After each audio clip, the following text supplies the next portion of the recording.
Assalamualaikum warahmatullahi wabarakatuh. Waalaikumsalam warahmatullahi wabarakatuh. Alhamdulillah wassalatu wassalamu ala sayyidina Rasulillah sayyidina wa maulana Muhammad ibn Abdullah wa ala alihi wa sahbihi wa mawala. La hawla wa la quwwata illa billah, amma ba'du. Bapak-bapak, ibu-ibu, saudara-saudara kaum muslimin rahimakumullah. Rumah tangga bahagia menurut agama kita. Sebagaimana yang sama kita maklum bahwa manusia hidup memerlukan idola, memerlukan figur-figur yang akan dijadikan contoh di dalam kehidupannya. Sifat ini dinamakan hubbut taklid atau kecenderungan untuk meniru, dan nampak lebih menonjol pada kehidupan anak-anak remaja atau para pemuda. Siapa yang menjadi idolanya, siapa yang menjadi sentral figur dalam kehidupannya, itulah yang akan dijadikannya sebagai contoh. Kalau idolanya adalah Mick Jagger misalnya, maka tentu yang akan dicontohnya adalah Mick Jagger. Mulai gaya rambutnya, gaya pakaiannya, sampai kepada gaya jalan dan hidupnya. Soal pantas atau tidak pantas urusan nomor 16. Yang penting nyontoh dulu. Inilah kecenderungan daripada manusia. Bagi kita umat Islam, contoh ideal, figur sentral yang sepatutnya jadi idola tidak lain adalah junjungan kita Nabi besar Muhammad sallallahu alaihi wasallam. Beliau menjadi contoh dan panutan oleh karena kepribadiannya yang kompleks. Sejak dari seorang pemimpin negara yang adil, sampai kepada seorang jenderal yang gagah berani di medan perang, sampai kepada seorang diplomat yang ulung, pedagang yang jujur, suami yang bertanggung jawab, ayah yang penuh kasih sayang dengan anak-anaknya, dan di dalam keseluruhannya beliau merupakan uswatun hasanah. Termasuk dalam membina rumah tangga bahagia, contoh kita tidak lain adalah rumah tangga beliau. Bagaimana sih rumah tangga Nabi kita itu? Beliau berkata dalam dua kalimat yang singkat tapi punya pengertian yang sangat luas dan dalam tentang rumah tangganya. Beliau mengatakan, baiti jannati, rumah tanggaku adalah sorga bagiku. Satu cerminan yang merupakan refleksi dari keadaan yang membawa kebahagiaan. Padahal sepanjang sejarah yang kita baca, rumah beliau kecil saja. Sarapan pagi pun cuma seteguk air zam-zam, sepotong roti, kadang-kadang sebutir kurma. Tidurnya di atas kain kasar yang separuh jadi selimut, separuh jadi alas tidur.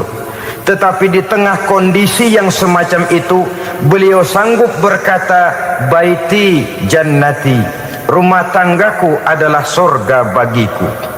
Kenapa kita yang hidup di zaman sekarang, di mana fasilitas sesungguhnya serba lebih menunjang untuk berkata semacam itu, malah kita berkata sebaliknya, baiti nari, rumahku adalah laksana neraka bagiku. Padahal kalau dilihat, rumahnya pun kadang-kadang bertingkat, kendaraan serba berkilat, uang banyak berlipat-lipat, istri pun tak kurang cantik memikat, kadang-kadang jumlahnya 4. Tapi tiap hari kiamat tidak ada ketenangan dan ketentraman di rumah tangga. Saudara hadirin kaum muslimin rahimakumullah, mengapa Rasul sampai mengatakan baiti jannati, rumahku adalah laksana surga bagiku? Inilah pokok pembicaraan kita pada pertemuan kali ini.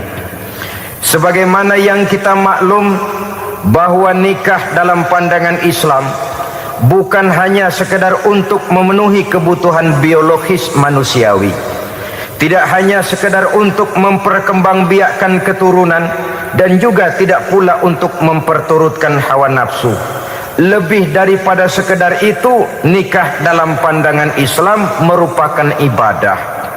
Oleh karena ibadah, maka seluruh tujuan ibadah, apakah dia bernama solat, apakah dia bernama puasa, zakat, sodako, haji dan lain sebagainya, seluruh daripada tujuan ibadah, target utamanya adalah mardhatillah atau keridhaan daripada Allah Subhanahu wa taala. Kalau nikah itu ibadah, maka sesungguhnya tujuan utama dari pelaksanaan suatu pernikahan tidak lain hanya untuk mencari keridhaan dari Allah Subhanahu wa taala.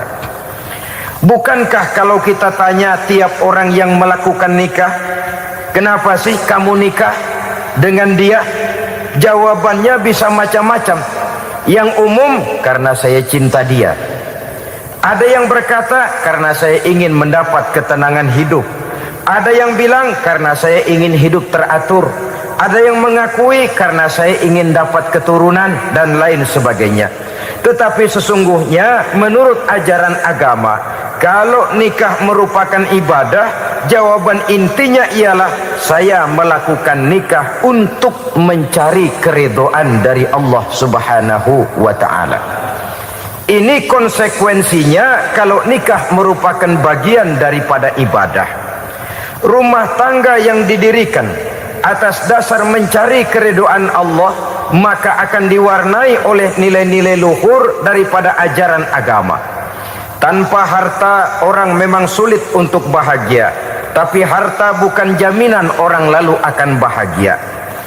Harta pada suatu saat akan berakhir, kecantikan akan berkurang, pangkat dan jabatan akan sampai kepada batasnya.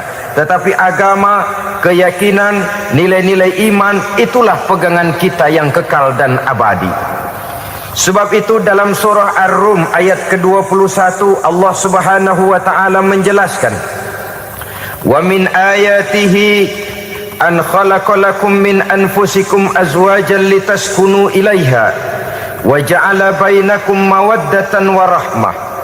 Dan di antara tanda-tanda kebesaran Allah, dijadikannya bagimu istri-istrimu dari diri kamu sendiri, litaskunu ilaiha, agar kamu bisa hidup tenang bersamanya, wa ja'ala bainakum mawaddata wa rahmah, dan dijadikannya di antara kamu rasa cinta dan kasih sayang. Umumnya pernikahan terjadi karena mawaddatan wa rahmah ini, cinta dan kasih sayang. Atas dua dasar itulah rumah tangga didirikan orang. Atas dasar itulah seorang laki-laki dan seorang perempuan memadu janji untuk membagi suka dan duka dalam hidup ini secara bersama-sama. Namun kalau kita renungi ayat ini, Allah tidak hanya menjadikan cinta, tapi Allah juga menjadikan kasih sayang. Apa bedanya cinta dan kasih sayang? Apa bedanya mawaddatan warahmah ini? Saudara, mawaddah yang artinya cinta, itu sasarannya biasanya adalah jasmani, kecenderungan biologis. Itu akan berakhir. Orang yang mendirikan rumah tangga cuma karena kecenderungan biologis, cuma karena rasa cinta semata-mata, cinta biasanya terkait kepada keindahan. Betul apa benar? Biasanya orang mudah jatuh cinta kepada sesuatu yang punya nilai keindahan. Makanya anak muda jarang yang jatuh cinta sama nenek-nenek. Cinta selalu memandang segi keindahannya. Ini yang namanya mawaddah. Allah tidak mengingkari itu, silakan. Bahwa manusia secara naluri senang kepada serba keindahan, wajar-wajar saja. Tetapi tidak cuma mawaddah, Allah juga menciptakan rahmah, kasih sayang. Mawaddah mungkin ada akhirnya, tapi rahmah tidak akan pernah ada akhirnya. Kalau mawaddah adalah berkecenderungan kepada biologis, jasmaniah, maka rahmah kecenderungan kepada nilai-nilai rohani, kepribadian, kejiwaan, dan lain sebagainya. Dikala pernikahan di bawah umur 40 tahun mungkin masih banyak mawaddahnya, rasa cintanya. Tapi 40 bahkan 50 tahun ke atas, rasanya orang berumah tangga kalau sudah 50 tahun ke atas itu lebih banyak kasih sayangnya ketimbang cinta-cintaannya. Kalau satu rumah tangga hanya didirikan atas dasar mawaddah saja, atas dasar cinta saja, padahal cinta itu terpaut kepada hal-hal keindahan, keindahan satu saat akan menurun. Ya, tentu sebagaimana yang kita maklum bersama-sama, belum punya anak memang cantik. Sudah punya anak, kecantikan mulai menurun. Punya anak 2, kulit mulai mengkerut. Punya anak 3, onderdil mulai dol. Punya anak 4, apalagi tidak pandai merawat diri, persis dompet tanggung bulan. Kalau rumah tangga didasarkan kepada rupa yang cantik saja, cinta akan bisa berpindah, paling tidak akan berkurang nilainya.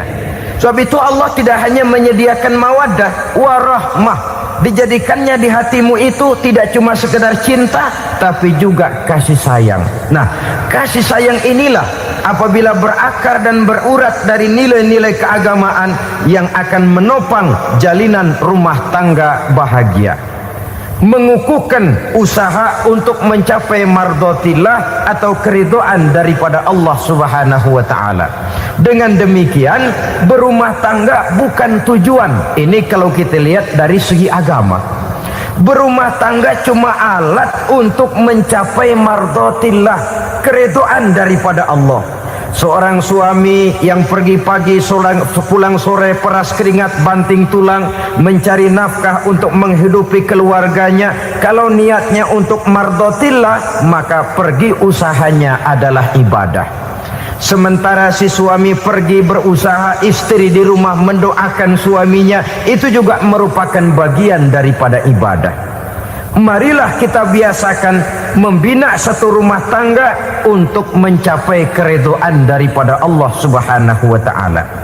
Ini motif dasarnya. Karena itu Rasul Anas bin Malik pernah bercerita, bertahun-tahun saya membantu di rumah tangga Rasul. Selama tahun-tahun yang panjang saya membantu di rumah tangga beliau itu, kata Anas bin Malik, belum pernah kok saya mendengar kata-kata kasar, keras, membentak-bentak.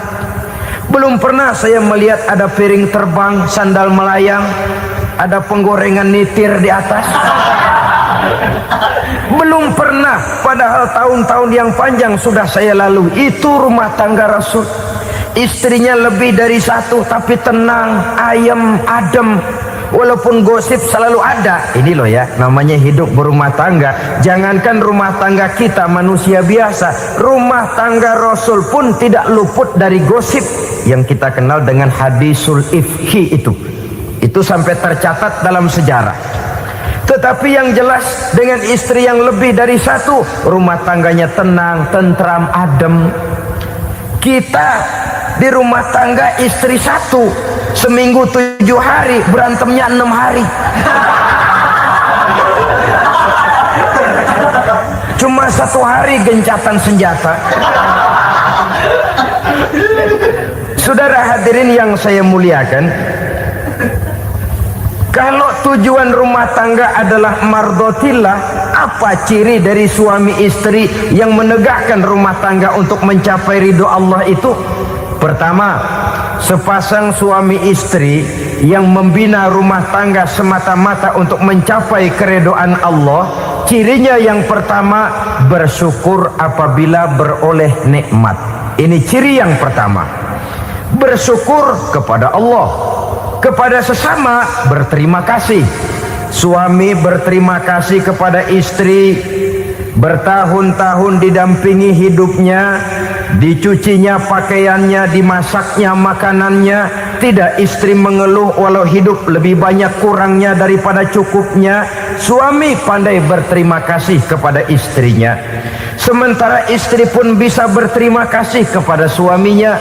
Bertahun-tahun suami peras keringat, banting tulang mencari nafkah, menjadi palang dada terdepan apabila ada masalah-masalah yang besar. Kedua-duanya lalu punya timbangan. Nah inilah ya, saya pesan kepada suami, kepada para suami, kepada para istri, supaya di rumah ada timbangan. Perlunya apa? Kalau pada satu saat istri kita salah, suami cepat-cepat ambil timbangan, lalu ditimbang mana yang lebih berat, salahnya atau dosanya, benarnya atau kesalahannya. Ini istri saya jasanya begini, lalu jasanya begini, salahnya ini, mana yang lebih besar, jasanya atau salahnya? Dengan adanya timbangan, maka keputusan akan objektif. Tapi kalau timbangannya emosi, salah sedikit saja sudah main bentak, main usir, akhirnya keputusan akan mendatangkan kerugian. Sebaliknya, kalau suami yang salah, istri ambil timbangan, ditimbang mana lebih besar, jasanya atau salahnya. Jangan sampai nanti terjadi pepatah, panas setahun habis dihapus oleh hujan satu hari. Jasa istri yang puluhan tahun hapus oleh kesalahannya yang sedikit, atau jasa suami yang bertahun-tahun hapus oleh kesalahannya yang sebenarnya tidak seberapa. Akibat apa itu terjadi? Karena tidak adanya timbangan. Dari rasa bersyukur dan dari rasa berterima kasih ini, saudara-saudara, akan timbullah sifat saling menghargai. Suami menghargai istri, istri pun menghargai suami. Istiqomah, dikasih uang 5.000 senyum, dikasih uang 500 senyum. Itu namanya istri yang pandai bersyukur. Kalau tidak, 5.000 nyengir, 500 manyun. Tahu manyun? Kayak bemok nyari setoran, monyong saja. Ada sikap istiqomah di dalam membina kehidupan berumah tangga ini. Lalu mengerti posisi suami, ini termasuk tanda berterima kasih. Suami saya itu kerjanya apa, golongannya apa, gajinya sebulan berapa. Di atas dasar itu, lalu istri menjadi istri yang tahu diri. Walaupun suami harus menyenangkan istri, istri pun hendaknya nimbang, tahu batas kemampuan suami. Kemauan mungkin tidak terbatas, tapi kemampuan sangat terbatas. Kalau suami pegawai kecil, ya mintalah yang kecil-kecil. Kalau suami pegawai rendah, mintalah yang sesuai dengan kemampuannya. Jangan suami gajinya cuma 50.000 sebulan, istri menuntut minta dibeliin gelang yang kayak pelek becak. Tentu sudah overacting namanya. Saudara hadirin yang saya muliakan, kunci awalnya bersyukur kepada Allah. Kalau sudah bisa berterima kasih kepada manusia, hati ini akan mudah bersyukur kepada Allah. Rumah tangga yang pandai bersyukur, berapapun kecilnya nikmat, bukan kecilnya yang dia lihat, tapi karunia Allah yang dinilai. Sehingga dari rasa berterima kasih kepada manusia akan timbullah rasa syukur kehadirat Allah Subhanahu wa ta'ala. Itu yang sering diistilahkan orang, kalau dia punya mobil, dia berkata alhamdulillah kita punya mobil, tetangga kita cuman punya motor. Kalau dia punya motor, syukur kita punya motor, tetangga kita cuman punya sepeda, kemana-mana kekejek melulu. Kalau dia punya sepeda, alhamdulillah punya sepeda, tetangga kita sebelah nggak punya apa-apa, kemana jalan kaki saja. Kalau dia jalan kaki, alhamdulillah kita masih bisa jalan. Tetangga kita sebelah lumpuh bertahun-tahun nggak kemana-mana. Kalau dia lumpuh, alhamdulillah kita masih hidup. Tetangga kita kemarin mati nggak balik lagi.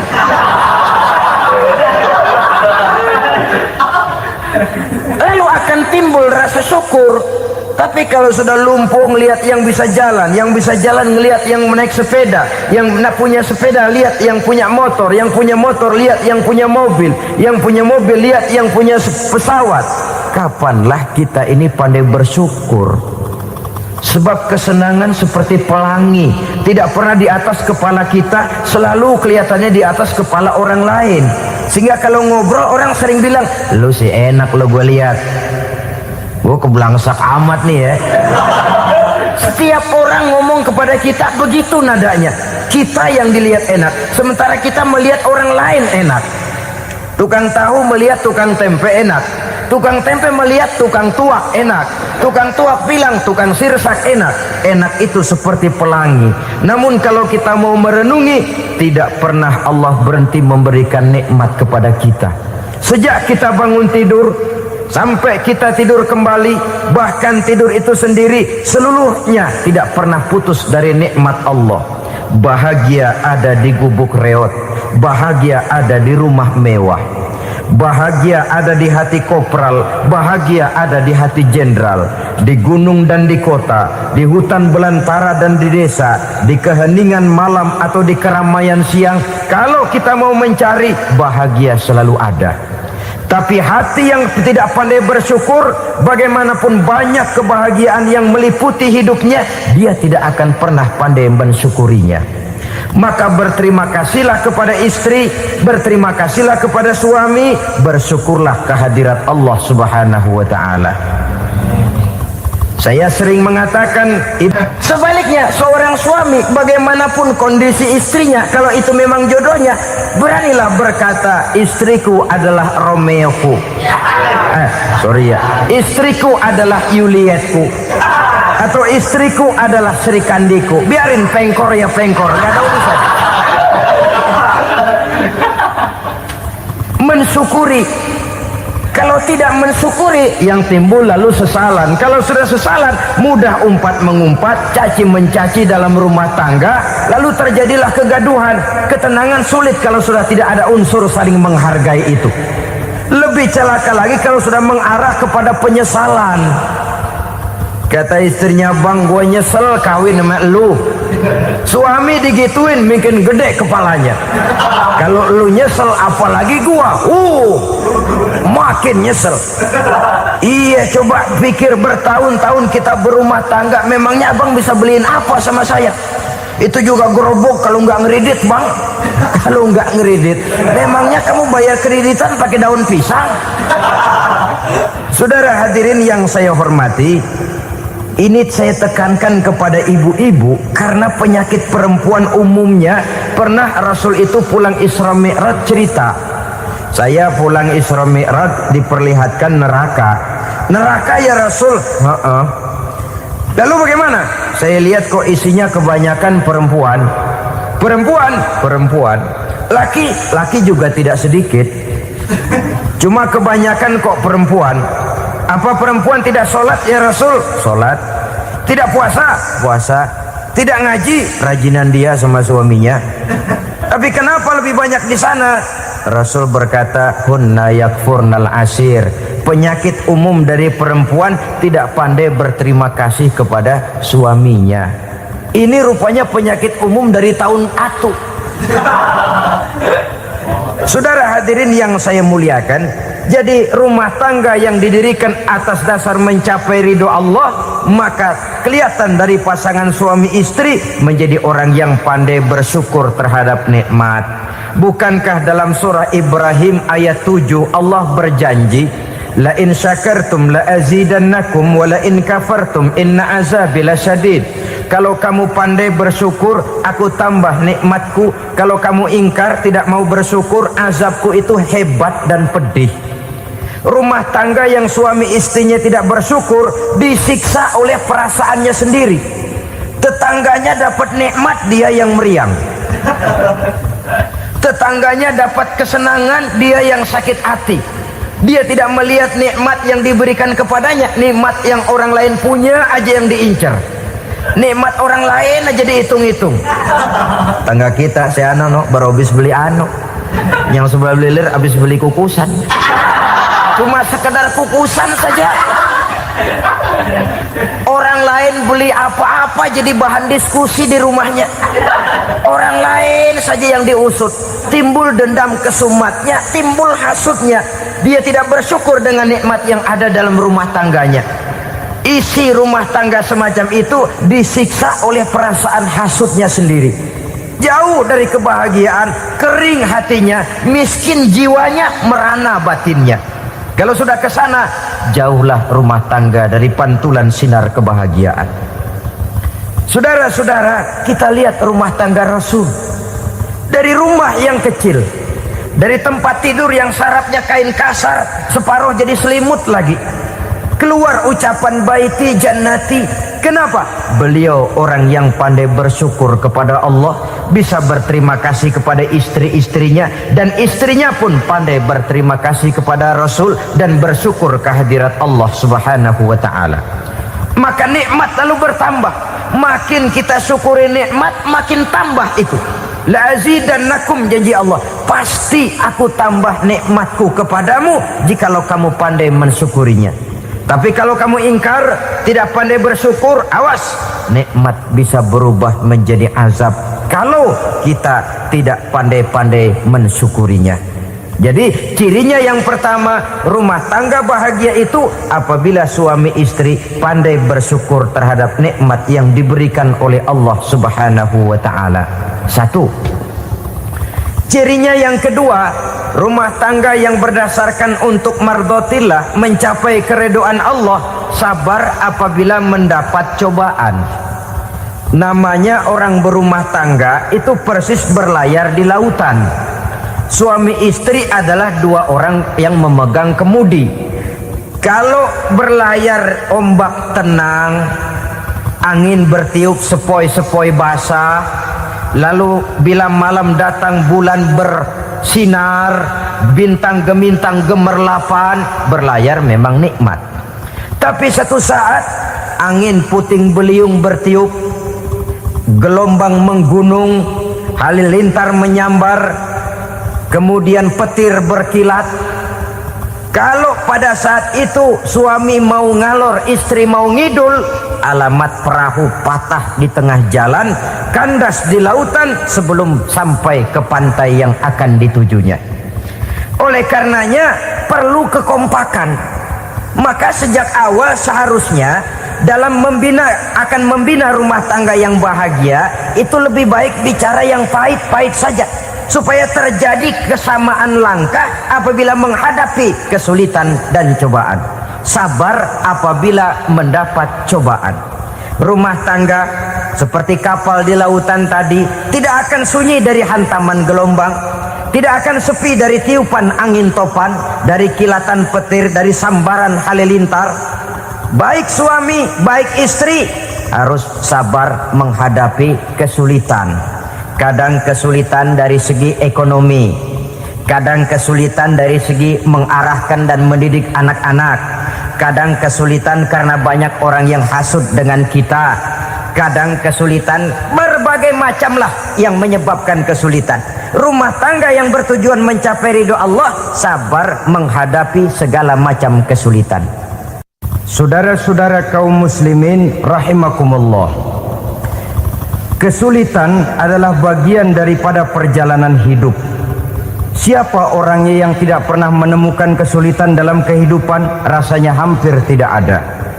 Dan memang kesulitan bukan untuk ditakuti. Kesulitan justru untuk diatasi, dicarikan jalan keluarnya. Begitulah suami istri yang bertujuan mencari ridho Allah. Manakala suami berada dalam kesulitan, istri mencarikan jalan keluar atau berusaha memberikan jalan keluar.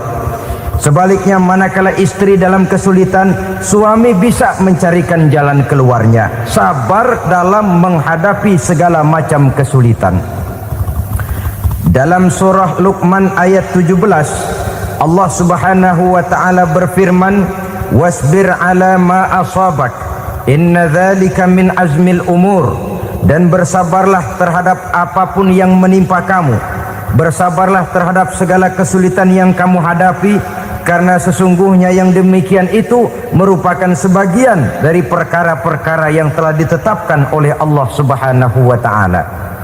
Saudara-saudara kaum muslimin yang berbahagia, kunci sabar sesungguhnya terletak pada keyakinan bahwa segala sesuatu berasal dari Allah dan segalanya akan kembali kepada Allah Subhanahu wa taala. Rumah tangga yang sabar di dalam menghadapi kesulitan-kesulitan biasanya akan lebih mudah mencari jalan keluar. Tapi kalau sedikit kesulitan datang, kita tertimpa oleh kepanikan, oleh kegelisahan, dan oleh ketakutan yang tidak beralasan, maka kesulitan itu bukan saja tidak dapat diatasi, malah rasanya akan menjadi semakin besar di dalam kehidupan kita. Tidak ada rumah tangga yang tidak pernah berhadapan dengan kesulitan, bagaimanapun besarnya rumah tangga itu. Itulah sebabnya kita memerlukan orang lain. Hidup berumah tangga itu seperti orang punya mata. Kalau mata kita kelilipan, kalau mata orang lain kelilipan, gampang kita tiup. Tapi kalau mata kita sendiri yang kena kelilipan, tentu kita memerlukan orang lain untuk meniupnya. Oleh karenanya, suami istri harus saling mencarikan jalan keluarnya. Walaupun kerjanya berbeda, suaminya pergi mencari nafkah, istrinya berdoa di rumah. Kalau perlu melakukan sholat duha, mendoakan agar usaha suaminya dimudahkan, dan begitu selanjutnya. Sehingga dengan adanya kebersamaan, walaupun tidak selalu bersama-sama, maka masing-masing melaksanakan tugas dengan tenang dan merasa yang satu berbuat untuk kepentingan yang lain. Inilah cirinya yang kedua, sabar bila mendapat dan berhadapan dengan segala macam kesulitan. Kadang orang mendapat kesulitan itu berkeluh kesah. Bukan berkeluh kesah, tapi mencari jalan keluar dan mengambil hikmah yang ada di dalamnya apa. Karena bukan kemudahan, kesulitan yang membuat orang dewasa. Bukan kemudahan, tapi kesulitan yang membuat orang berpikir, dinamis, kreatif. Kalau seluruh jalan yang kita tempuh mudah saja, gampang saja, rasanya monoton kita ini. Kehilangan dinamika dalam perjuangan. Kesulitan yang membuat orang matang, kesulitan yang menempa kepribadian untuk lebih dewasa menghadapi bahtera kehidupan, membuat pandangan makin arif, wawasan makin luas, dan analisa semakin tajam. Sama saja dalam hidup. Sesungguhnya pujian sering menjadi racun, dan caci maki kalau kita tanggapi secara positif sering membuat kita makin dewasa. Jarang orang berpikir kalau dipuji, tapi baru dia merenung dan mencari diri setelah dicaci maki dan dikritik habis-habisan. Walaupun watak umum manusia senang dipuji, marah kalau dicaci maki. Biasanya kalau ketemu cewek cakep, kita bilang, "Kamu cakep deh." Dia paling bilang, "Ah, abang bisa aja." Walaupun dia bilang, "Ah, abang bisa aja," hidungnya mah tetap mekar. Senang kalau dipuji, itu kecenderungan manusia.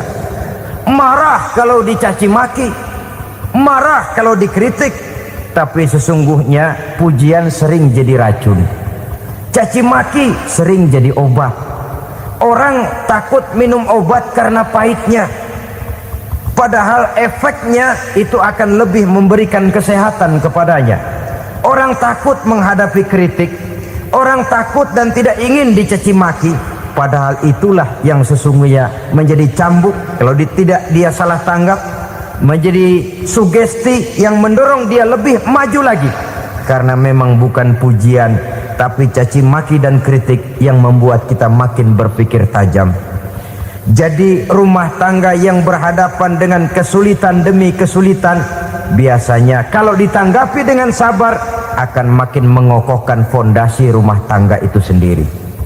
Tapi kalau kesulitan dihadapi dengan tidak sabar, lalu mencari jalan pintas, kesulitan ekonomi, kebetulan istrinya cakep, istrinya disuruh ngojek.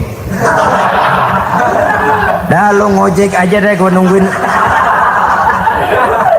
gua nungguin setoran dah. Suami tapak di rumah. Saudara hadirin yang saya muliakan, buat sepintas memang mendatangkan materi itu mengatasi kesulitan ekonomi, tapi apakah bahagia? Walaupun rumah bisa jadi besar, perabotan bisa serba lebih lengkap dan ada, tapi apakah semuanya mendatangkan bahagia? Sementara suami kehilangan rasa cemburunya, dan dalam agama itu disebut dayus. Dayus, suami yang tidak punya rasa cemburu kepada istrinya. Dan orang dayus kayak begitu, haram mendapat bau sorga. Bau sorga saja tidak dapat, apalagi masuk ke dalamnya. Ya tapi juga jangan lantas mentang-mentang harus cemburu sama istri, overacting. Suaminya nawar sayuran, lakinya pulang ngomel, lu pacaran ya sama tukang sayur. Itu juga over, saudara-saudara. Kesulitan ekonomi diatasi dengan sabar. Sabar dalam arti berusaha dengan tidak mengambil jalan pintas, berusaha tetap berada di jalan yang diridhoi oleh Allah. Ini yang jadi problema ini rumah tangga sekarang ini, kesulitan ekonomi, di mana lapangan kerja sulit, di mana persaingan hidup tajam, sedangkan kita hidup ingin seperti orang lain. Kita mudah gelap mata, mudah picik pandangan, mudah sulit pertimbangan, lalu mengambil jalan pintas. Kadang menjual akidah, menjual keimanan. Kebetulan pendaringan kering, ada yang nawarin beras 3 liter sama supermi 2 bungkus. Hari Minggu diajak ke gereja mau. Itu iman kena beras 3 liter telap. Kesulitan ekonomi, saudara-saudara, sehingga Imam Ali pernah berkata, kadal fakru ayyakuna kufran. Kemiskinan memang mudah membawa orang kepada kekafiran, kepada perbuatan-perbuatan yang bisa mengundang kekafiran. Oleh karena itu dalam tamsil lain beliau berkata, kalau ada ular dan ada kemiskinan, kemiskinan yang saya getok lebih dulu, kemiskinan yang saya bunuh lebih dahulu, karena kemiskinan mudah membawa orang kepada kekufuran. Bagaimanapun sulitnya ekonomi yang dihadapi dalam rumah tangga, percayalah satu saat jalan keluarnya mesti ada. Mesti ada. Jangan sampai mengambil jalan pintas yang membuat kita keluar dari jalan yang ditinjau dari segi kemasyarakatan pun mendatangkan aib, ditinjau dari kehormatan berkeluarga pun mendatangkan nista, ditinjau dari segi ekonomi pun barangkali tidak akan mendatangkan kelimpahan materi. Jalan pintas pada umumnya, saudara-saudara, hanya memberikan kenikmatan yang sekejap. Dan apalah itu artinya kalau harus mengorbankan kesenangan yang abadi dan kekal. Kadang-kadang mengorbankan anaknya sendiri, anaknya dikomersilkan. Pokoknya siapa yang nyamper lu berangkat aja dah. Asal pulang neng-teng pisang sama jeruk sebongsang, orang tua udah anteng aja udah. Saudara hadirin yang saya muliakan, setiap kita selalu berhadapan dengan kesulitan. Karena itu rumah tangga yang bertujuan mencapai mardhatillah, mereka sabar dalam menghadapi kesulitan. Tidak ada beras, puasa saja, puasa sunnah. Puasa sunnah, lapar tapi ada pahalanya, daripada tidak puasa lalu ngegerundel. Brengsek Tuhan, gue sembahyang melulu lapar juga. Sudah lapar tidak berpahala. Bukankah Rasulullah sendiri kalau pulang ke rumah Aisyah lalu berkata, ya Humairah, ada makanan hari ini? Ada makanan yang enggak ada bang. Alhamdulillah, kalau begitu saya puasa. Pulang dari mana-mana perut lapar, mau makan tidak ada makanan, bukan marah, bukan ngamuk, puasa. Maka boleh puasa sunnah, niatnya udah siang, jam 10, jam 11, asal dari pagi belum makan apa-apa. Niatnya jam 10, sah, dengan catatan dari pagi belum makan apa-apa. Jangan sudah sepiring setengah baru niat, itu lain. Itu ngojek namanya itu. Pengertian dalam kesulitan. Satu malam beliau pulang dari masjid agak larut. Habis ngajar banyak yang bertanya, ketuk pintu, assalamualaikum. Assalamualaikum. 3 kali beliau memberi salam, tidak ada jawaban, tidak dibukakan pintu. Rupanya istri beliau lelah bekerja di waktu siang, tidurnya pules benar. Marahkah Rasul? Tidak. Beliau gelar sorban, tidur di depan pintu. Asraful anbiya wal mursalin ini, Rasul termulia ini, karena menghargai istrinya, tidur di depan pintu. Sampai Aisyah bangun sepertiga malam, terkejut buka pintu, suaminya ada di depan pintu. Beliau bangunkan. Ketika dibangunkan, Rasul lebih dulu berkata, maaf sayang, saya pulang terlambat. Sudah nggak dibukain pintu, tidur di depan, dibangunin, beliau duluan yang minta maaf. Pengertian. Kalau emosi, memang nggak dibukain pintu, tidur di depan, begitu dibukain yang enak kita tunjuk jidatnya.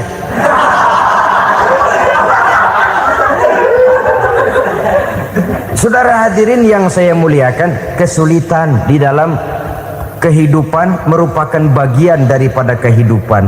Bukan untuk ditakuti, tapi untuk diatasi. Bukan untuk dihindarkan, tapi dicarikan jalan keluarnya. Hadapilah kesulitan dengan baik sangka kepada Allah, dengan lapang dada, dan dengan tetap bersabar menghadapinya. Kenapa? Karena tujuan kita mendirikan rumah tangga, mencapai ridho Allah. Kalau anak kita perjualbelikan, kalau istri kita komersilkan, kalau akidah kita jual untuk mempertahankan rumah tangga, bukankah makin jauh saja rumah tangga itu dari ridho Allah? Ini tujuan utamanya. Yang ketiga, rumah tangga yang bertujuan mardotillah itu, suami istri yang merupakan fondasi di rumah tangga, suami sebagai pemimpin, istri sebagai pembina, selalu musyawarah dalam menyelesaikan persoalan. Walaupun istri ditakdirkan sebagai pemimpin dan suami sebagai pemimpin dan istri yang dipimpin, tapi agama menganjurkan musyawarah. Jangan mentang-mentang istri nyari duit, suami nyari duit, lalu menteleng.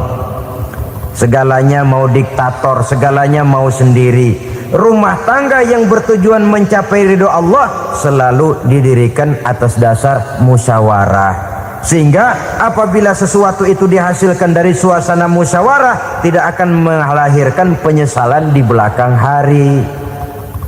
Kalau tidak berjalan menurut seleranya masing-masing, belakangan timbul penyesalan, akhirnya main salah menyalahkan. Kalau sudah saling salah menyalahkan, itu artinya sudah saling mengungkit kekurangan masing-masing. Akibatnya tidak ada lagi saling menghargai. Jadi dengan demikian musyawarah di dalam menyelesaikan persoalan, menghadapi kesulitan ekonomi musyawarah, menghadapi kenakalan anak musyawarah, akan membeli ini dan itu sebaiknya juga musyawarah. Kalau merupakan hasil musyawarah, maka saudara-saudara hasilnya pun akan dihadapi oleh bersama. Enak rasakan bersama, tidak enak rasakan bersama. Kenapa? Tadinya musyawarahnya bersama-sama juga. Lah kalau hasil sendirian, giliran enak mungkin yang satu mau ikut, giliran tidak enak yang satu nuding, gua kata juga apa? Kan begitu akibatnya kalau tidak berdasarkan musyawarah lebih dahulu. Maka insya Allah hasil musyawarah ini setidaknya tidak akan mendatangkan sesalan di belakang hari nantinya. Saudara-saudara kaum muslimin rahimakumullah, ciri yang keempat, sepasang suami istri yang bertujuan mencapai ridho Allah dalam upaya mencapai rumah tangga bahagia itu tawakal apabila mempunyai rencana. Tawakal berserah diri kepada Allah, bukan berserah diri dalam artian mutlak yang mengarah kepada fatalism atau predestination.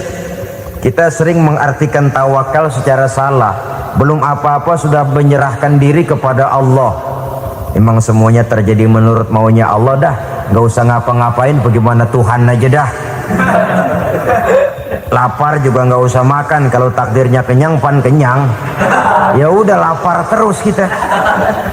Makan dulu perkara nanti kenyang apa tidak, itu baru tawakal. Kalau sakit ke dokter, soal sembuh atau tidak baru tawakal. Artinya usaha itu ada. Setelah suami berusaha, istri berusaha, selebihnya tawakal. Apa perlunya tawakal? Apabila berhasil tidak lupa daratan, apabila berhasil tidak lupa diri, apabila gagal tidak putus asa. Sehingga dengan demikian dari tawakal ini lahirlah pondasi yang kokoh membina rumah tangga yang bahagia dalam upaya mencapai keridhaan daripada Allah Subhanahu wa taala. Apapun yang kita laksanakan di rumah tangga, tujuan intinya tetap untuk mencapai keridhaan Allah. Beli kendaraan untuk mencapai ridho Allah, lalu dipakai ngaji, dipakai ke masjid dan sebagainya. Beli peralatan rumah tangga untuk mencapai ridho Allah. Mendidik anak untuk mencapai ridho Allah, membantu keluarga untuk mencapai ridho Allah, dan begitu selanjutnya. Tawakal apabila mempunyai rencana. Kemudian cirinya yang kelima, suami istri yang bertujuan mencapai ridho Allah selalu mempererat silaturahmi. Sebab seperti sudah saya sampaikan pada pertemuan terdahulu, dalam berumah tangga itu ada orang tua, ada mertua. Itu cuma perbedaan istilah, tapi hakikatnya adalah sama. Jangan karena perbedaan istilah lalu menyebabkan kita berbeda sikap. Kalau sudah berbeda sikap, tentu akan melahirkan perasaan yang tidak simpatik. Sebaiknya suami istri kalau sudah berumah tangga, jadikanlah orang tua tempat cerita yang enak saja. Yang tidak enak telan berdua, yang pahit rasakan berdua, kesusahan dan kesulitan atasi berdua. Giliran enak ngomong sama orang tua, giliran senang cerita sama mertua. Sekarang kan kita balik, kalau lagi senang duitnya banyak, anteng di rumah, kalem aja. Tapi lalu waktu susah, Pak, waktu susah, Ma, cerita kepada orang tuanya, cerita kepada mertuanya. Lalu kapan kita mau menyenangkan orang tua? Sudahlah mereka susah mendidik kita di waktu kecil, membesarkan kita, melakukan segala macam pengorbanan. Demi setelah kita berumah tangga, kesulitan rumah tangga kita tumpahkan juga kepada mereka. Pererat silaturahmi dan usahakan agar seluruh keluarga hanya menjadi tempat kita cerita yang enak-enak saja. Istilah sehari-harinya, kalau di rumah kita makan sama sayur bayam, keluar rumah diem, malah seluitan. Tetangga tanya, lu makan kayaknya enak banget apa sih? Daging ayam.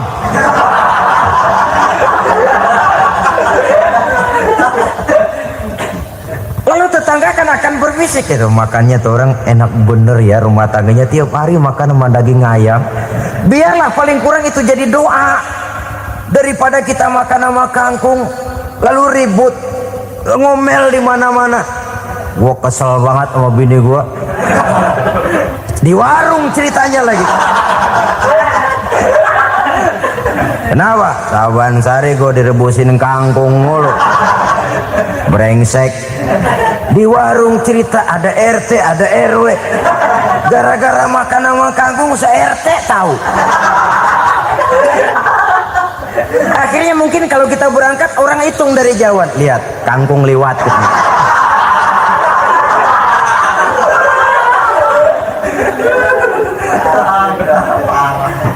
Bisa menjaga yang disebut security informasi, rahasia rumah tangga. Bahkan pernah saya berikan contoh karena ingin menghargai. Suami beliin kain batik buat istrinya, istri tahu begitu sepintas nih kain jelek nih, tapi karena mau menyenangkan suaminya dia bohong. Bagaimana bu kain yang bapak beliin? Aduh bagus bener pak, bagus sekali itu kain. Warnanya pak emang yang model begitu tuh. Tetangga kita mana ada yang pakai kain begitu pak? Ya emang nggak ada, jelek. Menghargai. Sebab kalau waktu itu si istri jujur, yang timbul sakit hati suami. Bagaimana bu kain yang saya beliin? Goblok lo.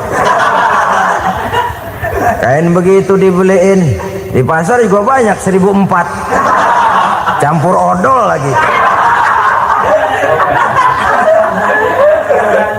Sudahlah suami punya niat baik, sampai rumah digoblok-goblokin, tidak ada lagi rasa saling menghargainya.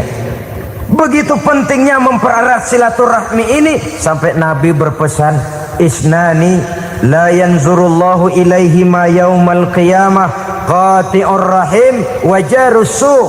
Ada dua golongan manusia yang di akhirat nanti tidak akan dilihat oleh Allah, tidak akan diopeni oleh Allah, didiemin aja. Siapa mereka? Pertama, orang yang suka memutuskan silaturahmi. Yang kedua, tetangga yang jahat dengan tetangganya. Dua golongan manusia ini, pemutus silaturahmi, kemudian juga tetangga yang jahat dengan tetangganya, ini tidak akan dipandang oleh Allah di hari akhirat nanti. Jadi pererat silaturahmi, sebab kita ini zon politiken, makhluk yang bermasyarakat, yang tidak bisa hidup sendirian. Setiap kita memerlukan orang lain. Kita disebut kaya karena ada yang miskin, kita disebut alim karena ada yang awam, kita disebut berkuasa karena ada rakyat jelata. Tanpa rakyat tidak ada penguasa, tanpa yang miskin tidak ada orang kaya. Kalau tidak ada yang jelek, siapa yang bilang cakep? Karena ngimbangi. Saudara hadirin, atas dasar ini mestinya kita selalu bersyukur dalam segala posisi, tidak lalu salah terima kepada karunia yang diberikan Allah kepada kita.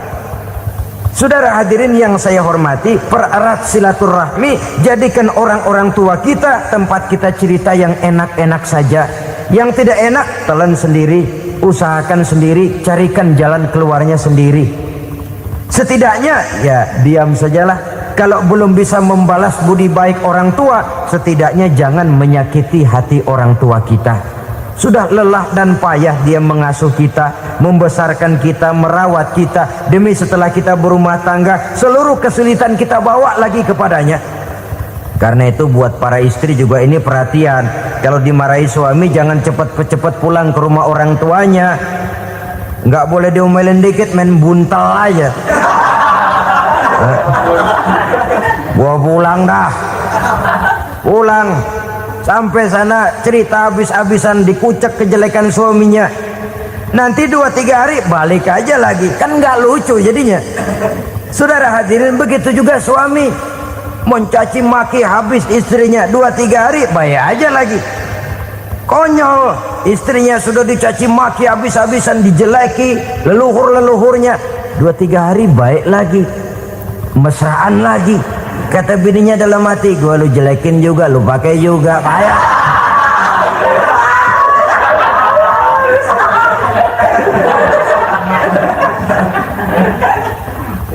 Saudara hadirin yang saya muliakan, itulah sebabnya pada awal tadi saya katakan perlunya kita mempunyai timbangan baik sebagai suami maupun sebagai istri.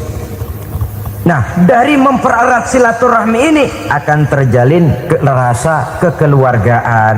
Maka tradisi arisan keluarga itu bagus sesungguhnya untuk mempererat silaturahmi.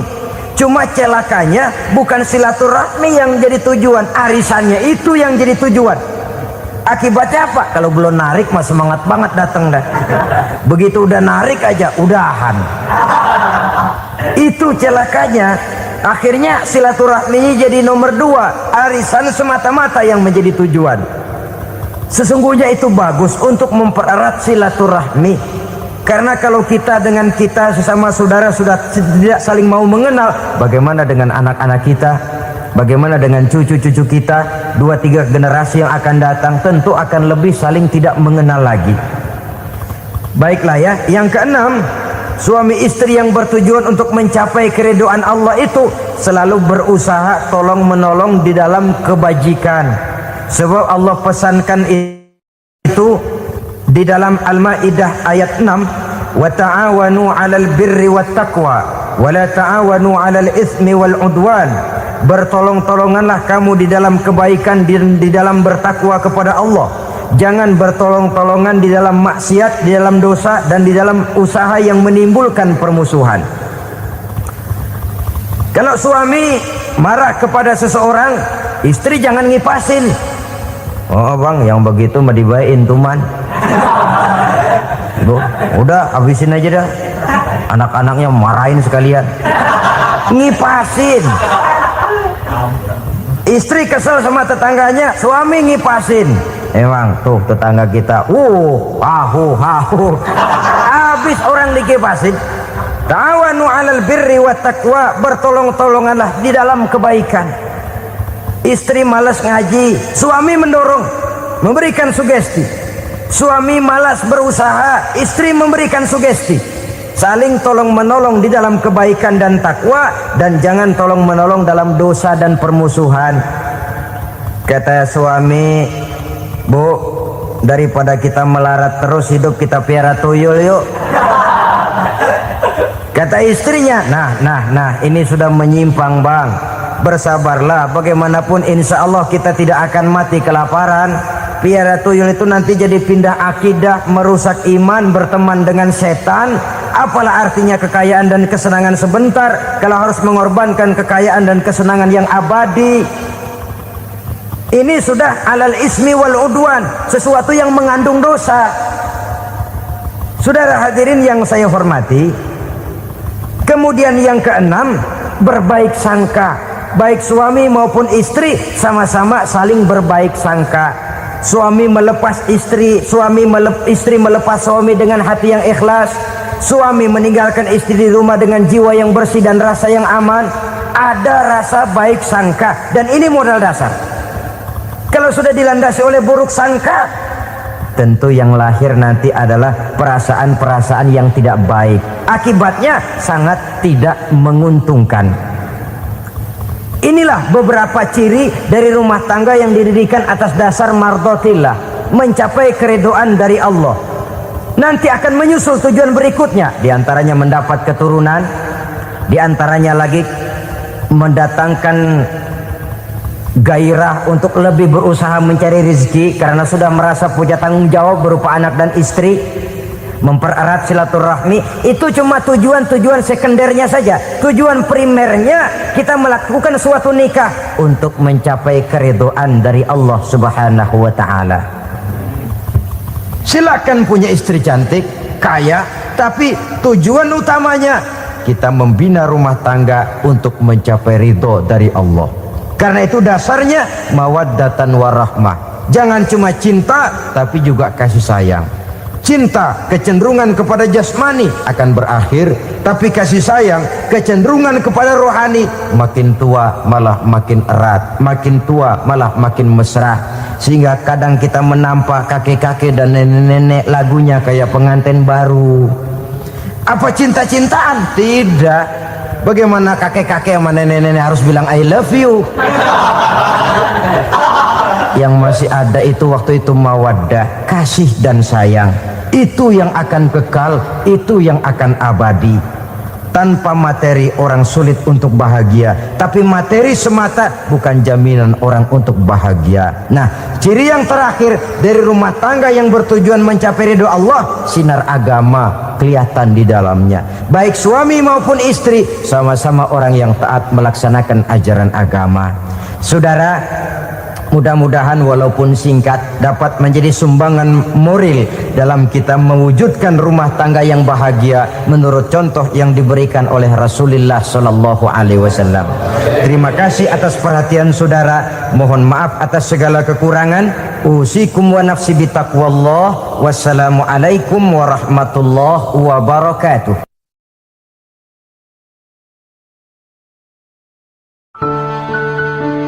Assalamualaikum warahmatullahi wabarakatuh. Bismillahirrahmanirrahim. Alhamdulillahi rabbil alamin. Wassalatu wassalamu ala ashrafil anbiya'i wal mursalin wa ala alihi wa sahbihi ajma'in, amma ba'du. Saudara-saudara kaum muslimin rahimakumullah, salah satu dari misi Islam ialah mengangkat harkat dan martabat manusia yang sebelumnya dibedakan oleh warna kulit, oleh suku bangsa dan bahasa. Seluruhnya diikat dengan satu akidah, menghilangkan perbedaan akibat warna kulit, suku bangsa, dan bahasa. Termasuk dalam upaya itu betapa Islam telah mengangkat harkat dan martabat kaum wanita. Maka pada pertemuan kali ini kita akan membicarakan tentang peranan wanita sepanjang pandangan agama. Sebelum Islam datang, nasib perempuan nyaris hanya berputar di segitiga saja. Dapur, sumur, kasur. Kasur, sumur, dapur. Seolah-olah wanita terpaut dengan 3 itu tadi. Seolah-olah wanita tidak bisa berbuat lebih banyak daripada itu. Bahkan di tengah masyarakat jahiliyah, bayi perempuan mendatangkan aib sehingga mereka lalu dikubur hidup-hidup. Maka datang Islam dengan tegas mencanangkan satu revolusi yang mengangkat harkat dan martabat kaum wanita. Nabi bersabda, "An-nisa'u imadul bilad, iza saluhat saluhal bilad, wa iza fasadat fasadal bilad." Wanita adalah tiang negara. Jikalau baik wanita, baiklah negara. Jikalau rusak wanita, hancurlah negara. Dalam berbagai ayat Al-Quranul Karim menjelaskan tentang wanita dan peranannya. Al-Quran bercerita tentang Siti Hawa. Al-Quran bercerita tentang anak perempuan Nabi Adam, Iklimah dan Labuda, yang menyebabkan Habil dan Qabil saling berbunuh-bunuhan. Al-Quran menceritakan bagaimana ibunya Nabi Musa mendapat wahyu untuk menghanyutkan anaknya di hilir sungai Nil. Al-Quran bercerita tentang Siti Maryam, ibu daripada Nabi Isa. Al-Quran bercerita tentang 2 putri Nabi Yusuf, yang akhirnya salah satunya menjadi istri daripada Nabi Musa. Pun Al-Quran bercerita tentang Ratu Balkis, seorang wanita yang menjadi penguasa di negeri Sabah, yang demikian besar pengaruhnya dan wawasannya. Dan banyak lagi Al-Quran menceritakan keadaan kaum wanita, sampai-sampai dalam Al-Quran ada satu surah yang dinamakan surah An-Nisa. Ini seluruhnya berarti bahwa Al-Quran telah menempatkan kaum wanita dalam satu posisi yang mulia dan terpuji. Al-Quran memberikan emansipasi, bahwa wanita berhak mengejar kemajuan sebagaimana halnya kaum laki-laki.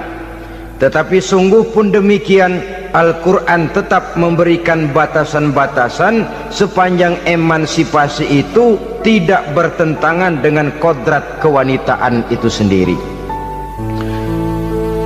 Kalau persamaan dan kemajuan, kalau emansipasi dan hak asasi sudah tidak sesuai lagi dengan kodrat kewanitaan, pada akhirnya bukan mengangkat harkat dan martabat kaum wanita, justru malah merendahkan derajat dan martabat kaum wanita itu sendiri. Seperti sebagian besar wanita ini, mereka berteriak menuntut tentang persamaan hak, tapi mereka melupa apa batasan daripada persamaan hak itu sendiri. Sesungguhnya Islam dengan segala konsepsinya yang mengangkat martabat kaum wanita itu memberikan keleluasaan kepada kaum wanita untuk maju bersama laki-laki sepanjang tidak menginjak-injak kodrat kewanitaan itu sendiri. Kalau sudah sampai kepada menginjak kodrat kewanitaan, maka akan merendahkan martabat kaum wanita. Sebab apa? Secara fisik dan psikis, agaknya memang laki-laki sudah ditakdirkan oleh Allah untuk menjadi pembimbing bagi kaum wanita. Walaupun tidak tertutup kemungkinan wanita tampil sebagai pemimpin, tetapi dari segi fisik biologis misalnya, laki-laki itu diciptakan kekar, kuat untuk memikul dan melaksanakan tugas-tugas yang berat. Sedangkan perempuan pada umumnya adalah lembut, ayu, lemot, denok, geboy, dan lain sebagainya. Maka kalau kita baca sejarah, Allah itu belum pernah mengutus rasul perempuan. Semua rasul laki-laki. Sebab apa? Secara fisik biologis tugas kerasulan lebih dimungkinkan oleh seorang laki-laki. Tugas rasul itu berat. Kadang-kadang perang, dicaci maki, berhadapan dengan ujung tombak, ujung pedang dan lain sebagainya. Makanya seluruh rasul laki-laki, dan Allah belum pernah mengutus rasul perempuan. Dari segi lain, perempuan itu banyak terhalang untuk melaksanakan ajaran agama. Misalnya 1 minggu dalam sebulan perempuan itu terkena cuti khusus, mengalami masa menstruasi, tidak sholat, tidak puasa, tidak melaksanakan ajaran agama yang tidak dibolehkan pada saat menstruasi itu. Kalau ada rasul perempuan, lalu saat malaikat akan menyampaikan wahyu, kebetulan rasulnya sedang wah, itu bisa balik lagi malaikat Jibril ke langit itu.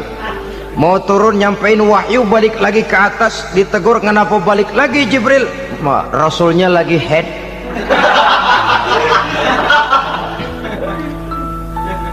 Atau pada saat agama dalam bahaya, agama dalam hinaan, agama dalam ancaman, rasulnya perempuan kebetulan sedang hamil besar. Apa lalu perang ditunda? Pengumuman perang ditunda saja sampai rasul melahirkan. Tentu lebih tidak mungkin lagi. Secara fisik biologis laki-laki lebih memungkinkan untuk melaksanakan tugas kerasulan ini. Maka seluruh rasul yang diutus Allah adalah laki-laki. Saudara hadirin yang saya muliakan, sungguh pun demikian, Islam itu mengangkat martabat wanita sedemikian tinggi sebagai tiang negara yang menentukan jatuh dan bangunnya negara, yang ikut mewarnai bahkan menjadi warnanya suatu negara. Walaupun peranannya memang tidak begitu kelihatan, tapi sesungguhnya amat sangat menentukan. Oleh karenanya, secara umum emansipasi yang digariskan oleh Islam, emansipasi yang tidak bertentangan dengan kodrat kewanitaan di berbagai aspek kehidupan. Kalau sekarang emansipasi ini kelihatannya sudah salah pasang, salah kaprah. Bahkan belum lama kita menyaksikan bagaimana ada binaragawati. Di zaman sekarang perempuan sudah mulai angkat besi. Saya mulai mikir, kalau perempuan sudah pada angkat besi, ini sudah tanda suaminya udah deket dibanting-bantingin ini. Tahun-tahun mendatang mungkin akan menyusul perempuan mulai narik becak.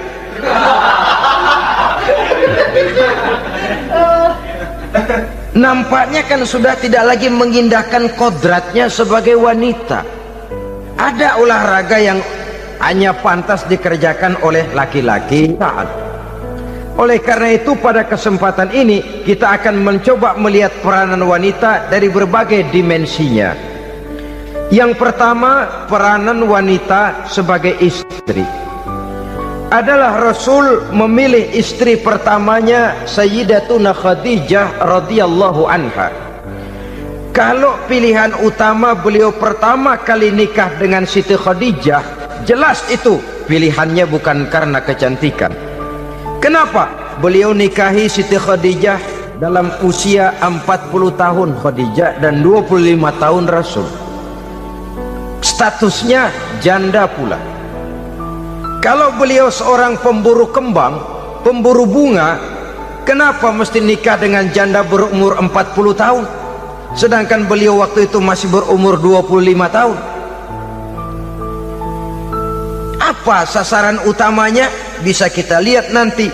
Setelah beliau diangkat menjadi Rasul, ternyata Khadijah lebih daripada seorang istri, beliau masuk ke dalam staf Nabi. Orang lain beliau belum beriman, beliau malah beriman lebih dahulu sebagai perempuan pertama yang masuk Islam. Orang lain memusuhi Nabi, beliau malah mengorbankan hartanya untuk membantu perjuangan Nabi.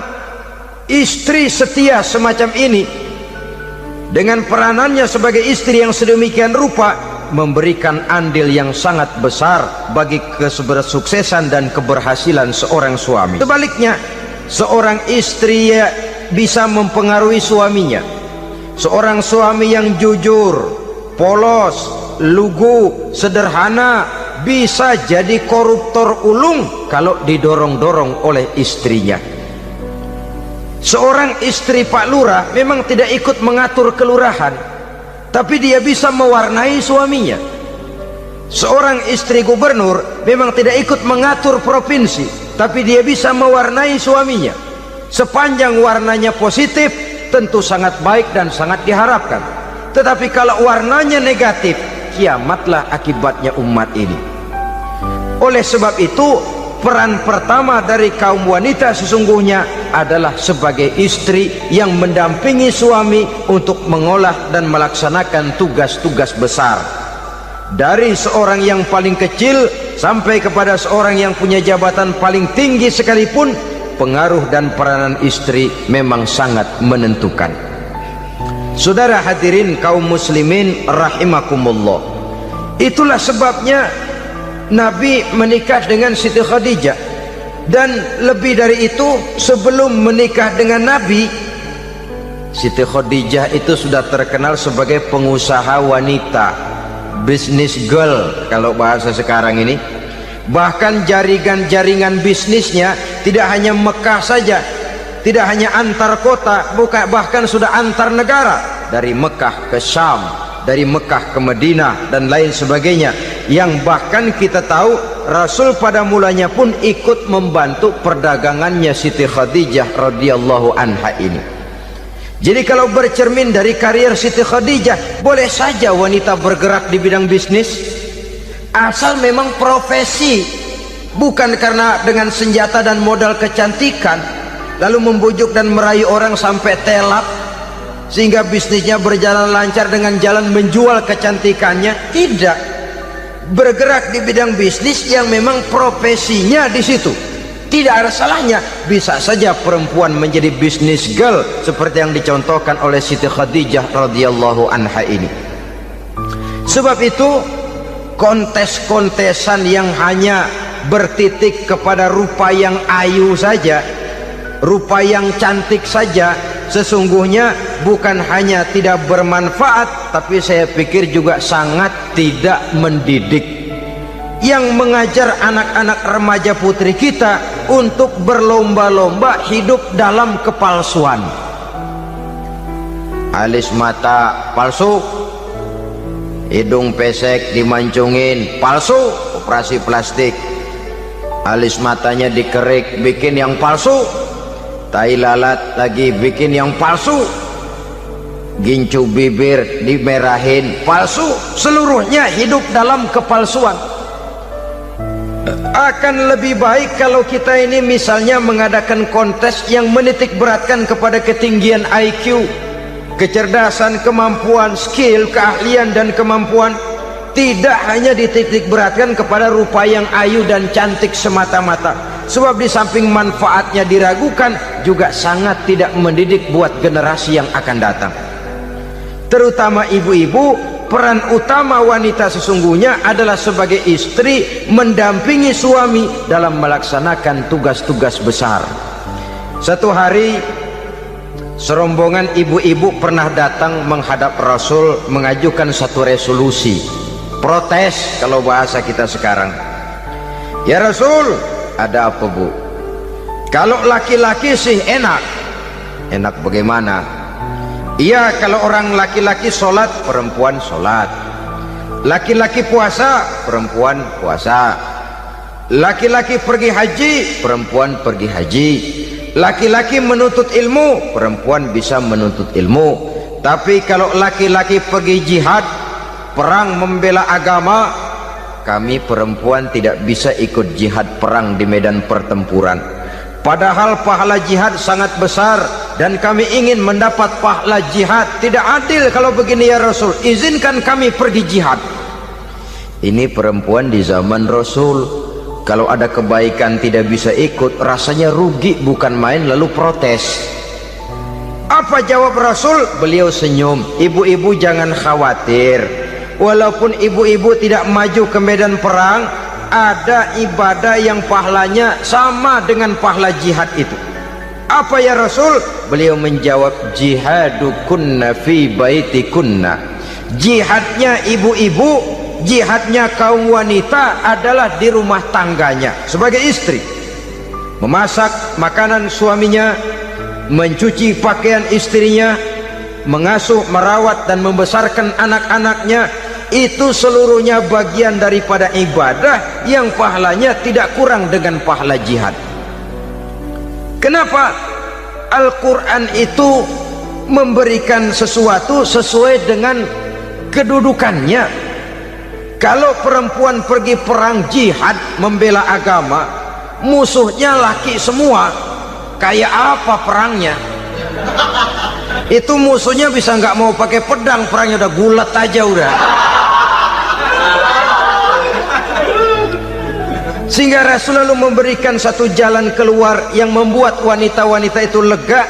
Jihadukunna fi baitikunna. Ibu-ibu sih tidak usah khawatir, jihad ibu adalah di rumah tangga ibu-ibu semua.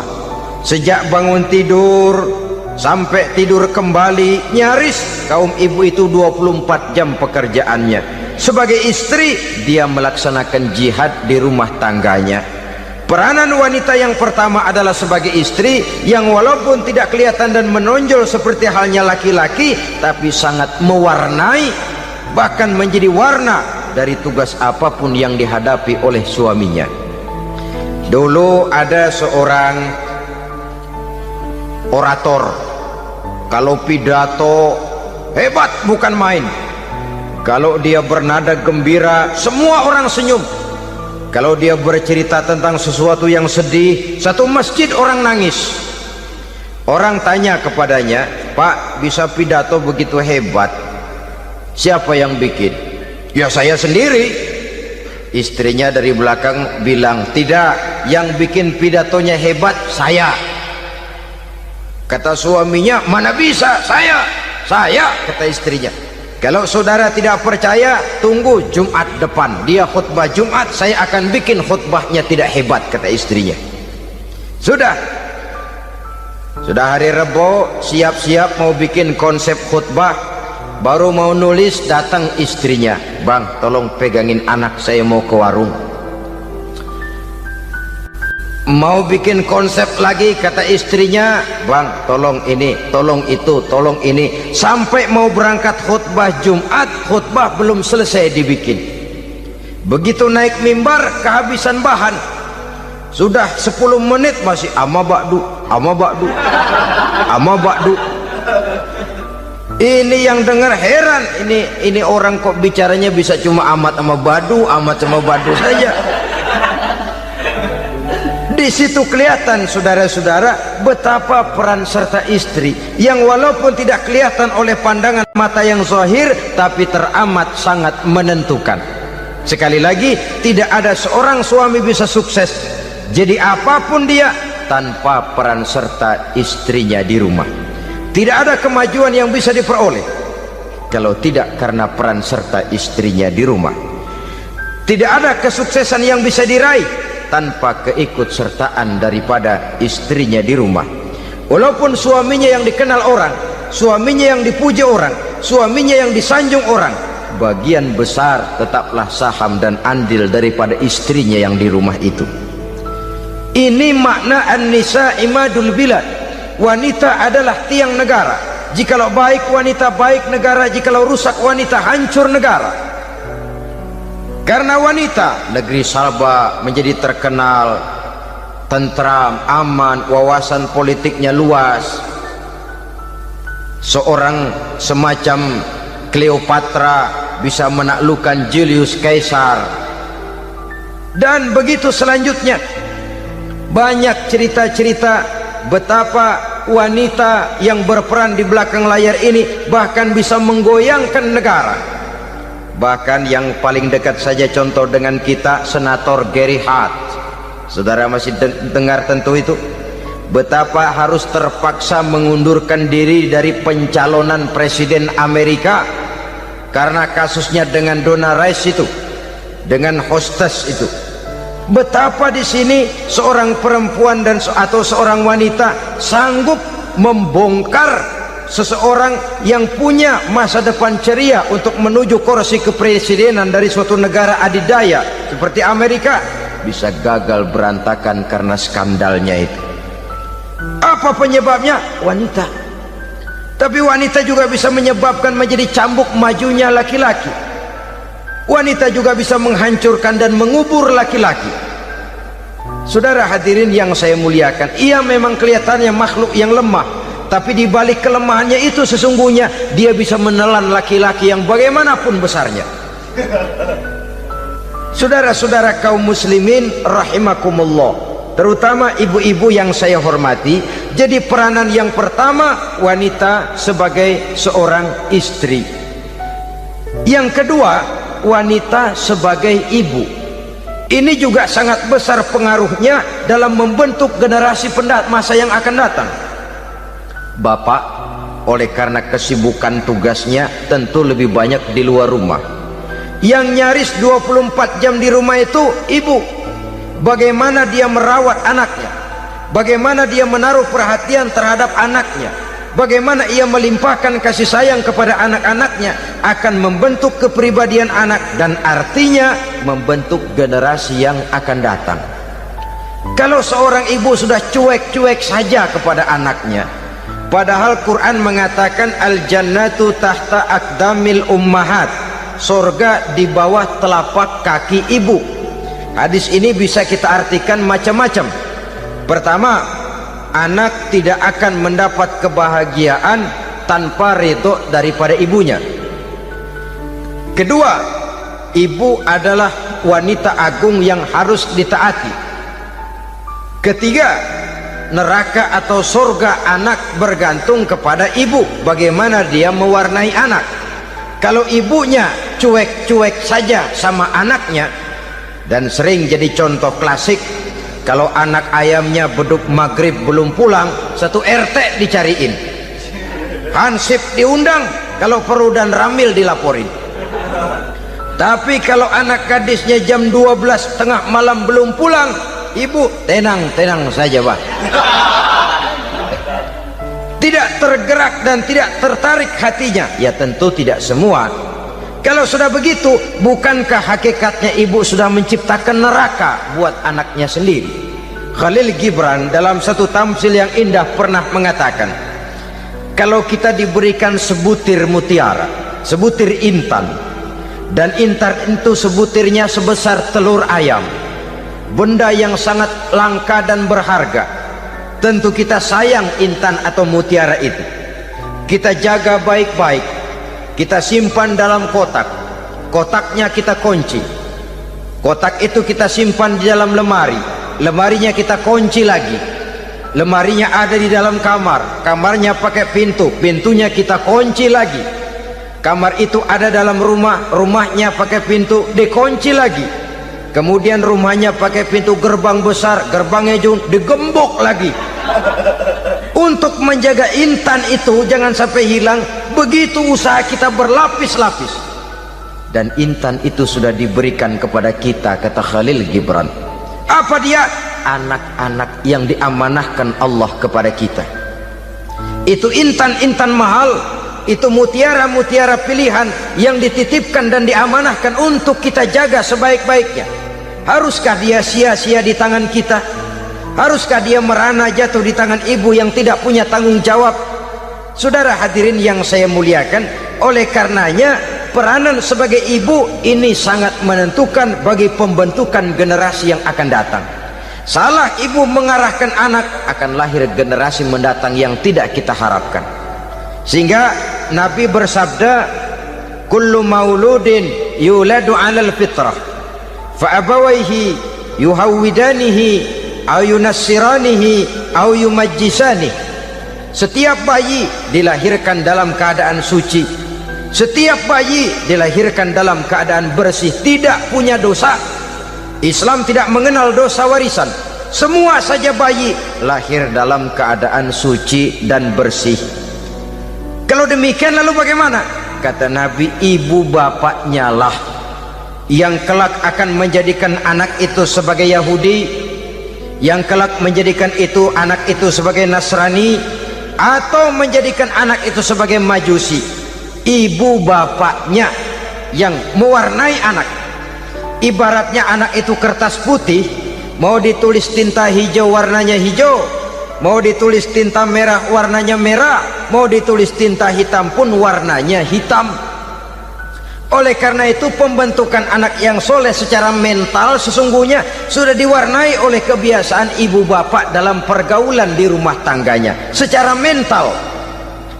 Sehingga dengan demikian saudara-saudara, salah kaprah ibu dalam mengarahkan anak-anaknya akan melahirkan generasi penerus yang sungguh-sungguh tidak kita harapkan, dan pada gilirannya akan membahayakan perkembangan bangsa dan negara, membahayakan kita sebagai suatu umat.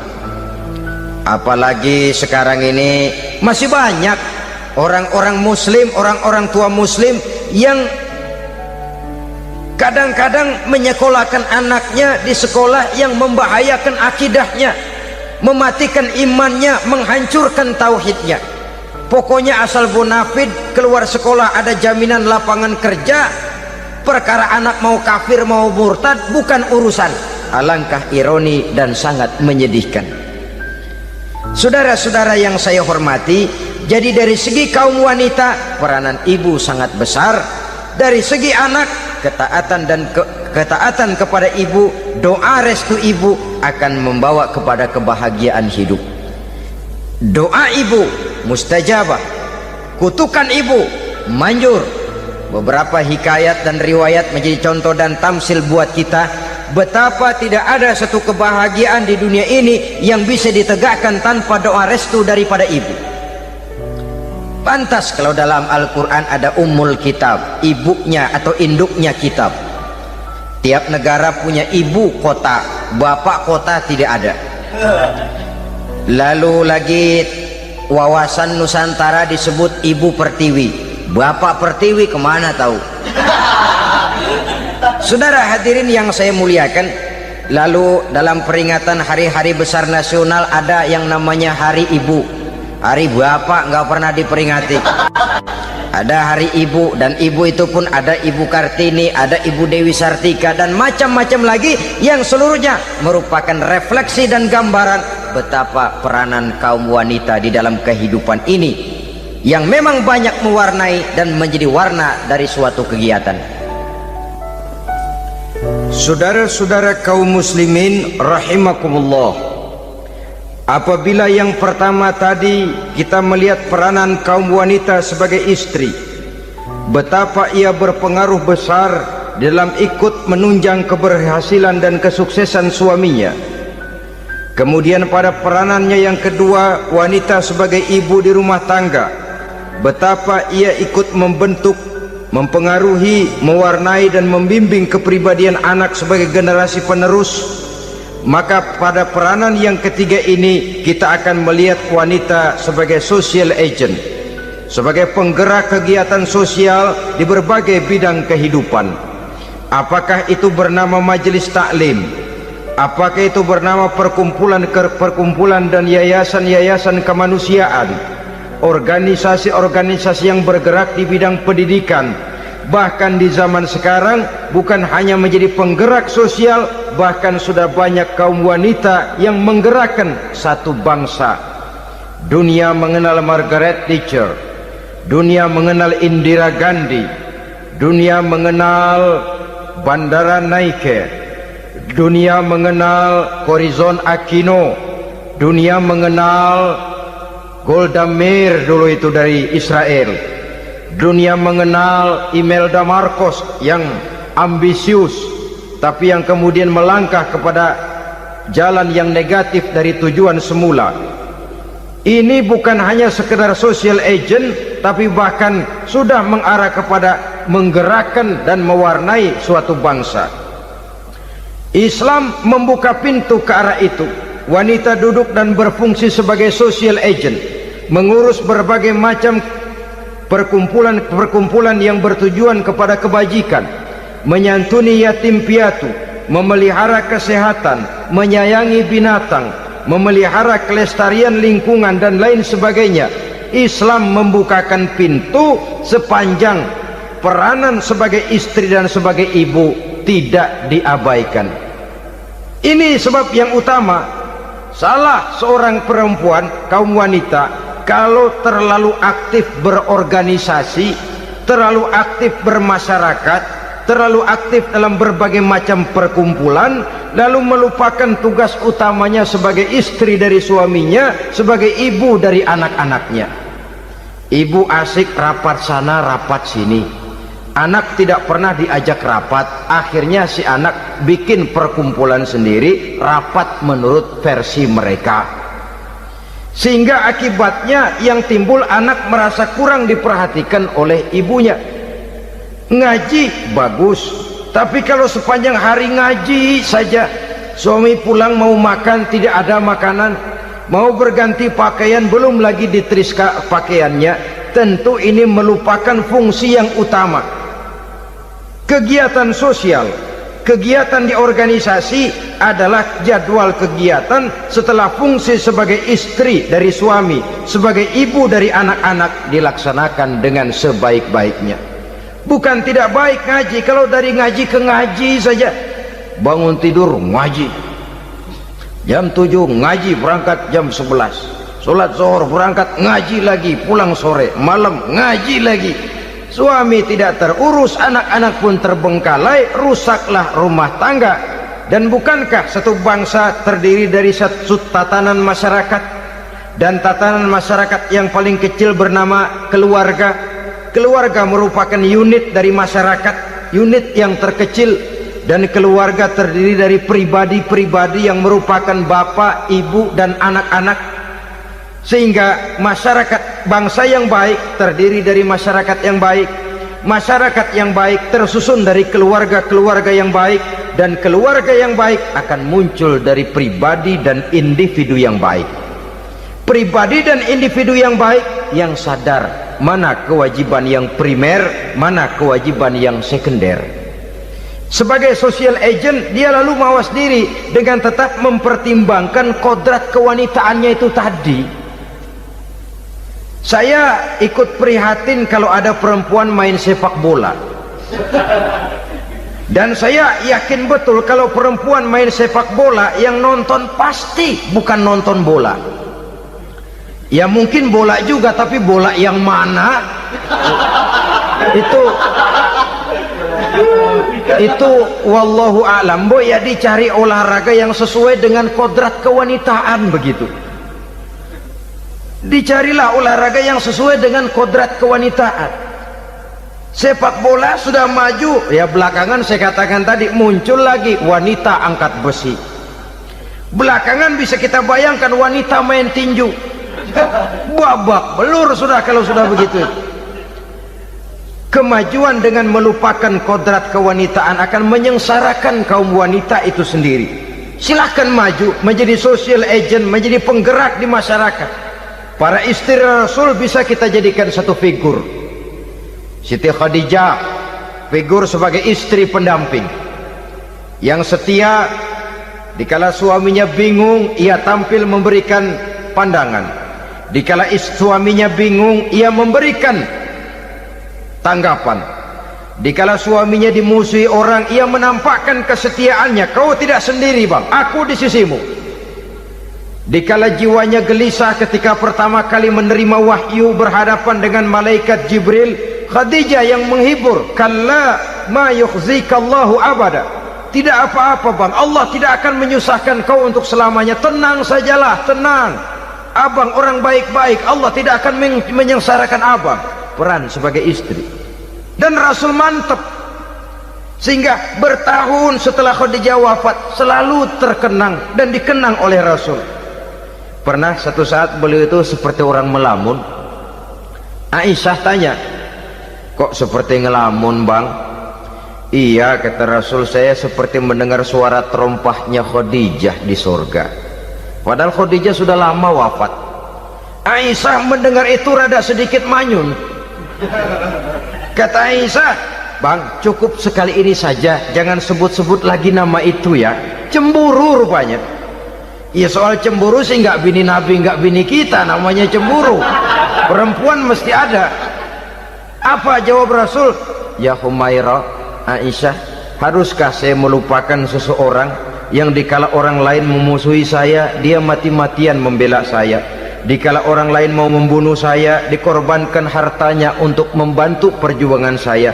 Mestikah saya melupakan orang yang begitu baik? Tidak, Aisyah. Sepanjang nafas masih ada, sepanjang itu saya tidak akan bisa melupakan Khadijah, sayang. Peran sebagai istri Khadijah ini, peran sebagai istri. Suaminya bingung, istrinya memberikan hiburan. Kadang kan tidak, suami bingung, istri bingungan lagi. Ya sudah, mari ramai-ramai kita bingung sudah. Bukan mencari jalan keluar, yang sudah bingung malah ditambahin bingung lagi. Saudara hadirin yang saya hormati, lalu figur Siti Aisyah, muda, cantik, kreatif, cerdas. Kalau bahasa sekarang barangkali wanita karier ini. Ini figur-figur loh. Jadi punya keistimewaan masing-masing, sehingga ada pilihan. Ya tentu orang mencari istri itu kan karena ada dasar pilihan. Mungkin rupanya kurang menarik tapi akhlaknya bagus.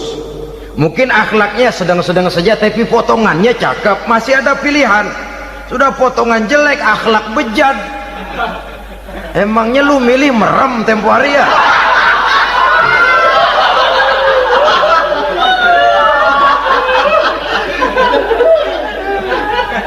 Sudah nggak ada pilihan apa-apa. Lalu ada istri yang punya keistimewaan karena sifatnya yang sabar, ada yang wataknya itu pemurah, ada yang sifatnya itu belas kasih. Pendeknya, dari istri-istri Rasul kita bisa menemukan figur-figur wanita teladan. Sehingga keliru kalau kaum orientalis barat mengatakan Rasulullah itu katanya sesungguhnya adalah seorang seks maniak, istrinya banyak. Oh, ini memang bajingan ini orientalis ini. Kalau Rasulullah itu seorang seks maniak, tentu yang dinikahinya itu pertama jelas gadis semua, yang kedua tentu cantik-cantik semua. Dari istri-istri beliau yang dikawininya dalam keadaan gadis cuma Siti Aisyah, selebihnya janda. Apa pertimbangannya? Menyantuni yatim-yatimnya, mengayomi janda-janda yang ditinggal suaminya gugur di medan perang, untuk memperkuat keimanannya. Itu pilihan utama Rasul. Kita sekarang ini ya ngakunya sih ikut sunnah Rasul, cuma sunnahnya urusan kawin melulu. Ada duit sedikit, kawin maning, kawin maning. Ditanya orang kenapa kawin melulu, sih mas sunnah Rasul. Bukan main. Kalau sudah urusan kawin, pahlawan betul sunnah Rasul. Padahal kawin lagi dalam Islam itu sungguh pun boleh, tapi tidak diperintah.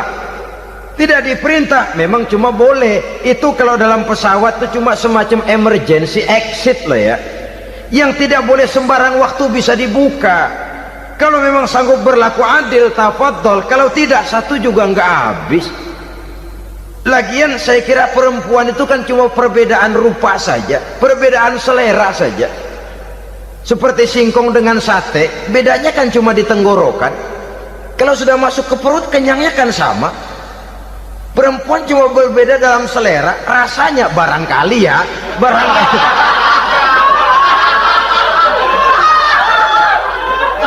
Barangkali tidak jauh beda. Saudara hadirinlah, Islam ini mengatur lewat pintu yang dinamakan nikah itu tadi, sehingga dengan demikian bisa dinikmati secara tenang, tentram. Tidak usah manusia ya, kucing saja, coba lihat kucing.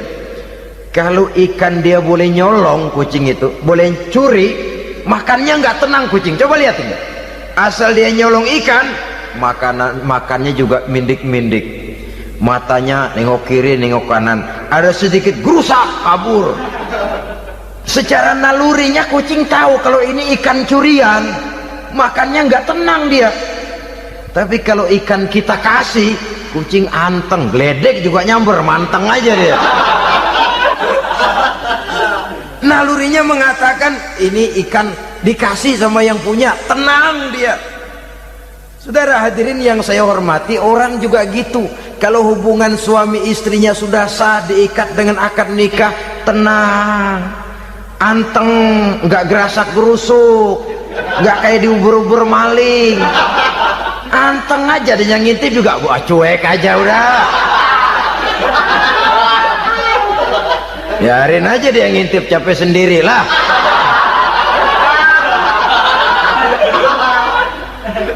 Tapi kalau nyuri-nyuri, coba lihat dah. Mana di kebun banyak nyamuk, Hansip mukul tiang listrik, dia yang bingung. Islam ini sesungguhnya memudahkan jalan, saudara-saudara. Jadi sebagai social agent, wanita bisa berperan untuk itu, apalagi untuk hal-hal yang menyangkut wawasan kemanusiaan, di mana kaum wanita karena emosinya lebih tinggi daripada kaum laki-laki, dia sangat peka terhadap masalah-masalah yang menyangkut kemanusiaan. Hatinya mudah tergugah, perasaannya cepat terenyuh, dengan penderitaan dia cepat tergugah. Dia bisa menjadi social agent tanpa harus melupakan fungsi utama sebagai istri dan sebagai ibu dari anak-anaknya, sebagai istri dari suaminya. Saudara hadirin yang saya muliakan, dahulu Al-Quran pernah menceritakan betapa istri-istri pembesar di istana mewah di zaman Nabi Yusuf, kalau istilah sekarang nyonya-nyonya jet set, nyonya-nyonya VIP, betapa mereka mau memporak-porandakan keimanan seorang pemuda seperti halnya Nabi Yusuf alaihi salam. Dan Nabi Yusuf kemudian ternyata tidak mau jadi gigolo yang kerjanya hanya menyenangkan wanita-wanita jet set kelas VIP ini tadi. Sesungguhnya ini cuma satu simbol yang kejadiannya bisa saja terjadi pada zaman modern dalam versi dan kondisi yang berbeda. Namun bagaimanapun juga, wanita dengan peranannya sebagai social agent, sebagai penggerak masyarakat, sangat besar pengaruhnya dalam ikut mewarnai perkembangan suatu negara. Seorang suami perlu memberikan dorongan kalau istrinya aktif di bidang sosial, asal dengan catatan saja, fungsi sebagai istri, fungsi sebagai ibu jangan sampai terlantar karenanya. Bahkan saya katakan tadi, di zaman sekarang wanita tidak lagi hanya berfungsi sebagai social agent, bahkan sebagai national agent, penggerak dari satu bangsa. Muncul wanita-wanita yang jadi menteri, yang jadi anggota DPR, bahkan yang jadi kepala desa dan lain sebagainya. Secara umum memang ar-rijal qawwamuna 'alan nisa, laki-laki adalah pembimbing bagi kaum wanita karena kelebihan fisik biologis, kelebihan kemampuan intelektual dan lain sebagainya. Namun wanita pun boleh saja menjadi social agent sepanjang catatan yang saya sampaikan tadi. Jangan sampai melupakan kodrat kewanitaan, jangan sampai mengalahkan fungsi sebagai istri dari suaminya, sebagai ibu daripada anak-anaknya. Nah, kemudian fungsi yang keempat di bidang ilmu pengetahuan.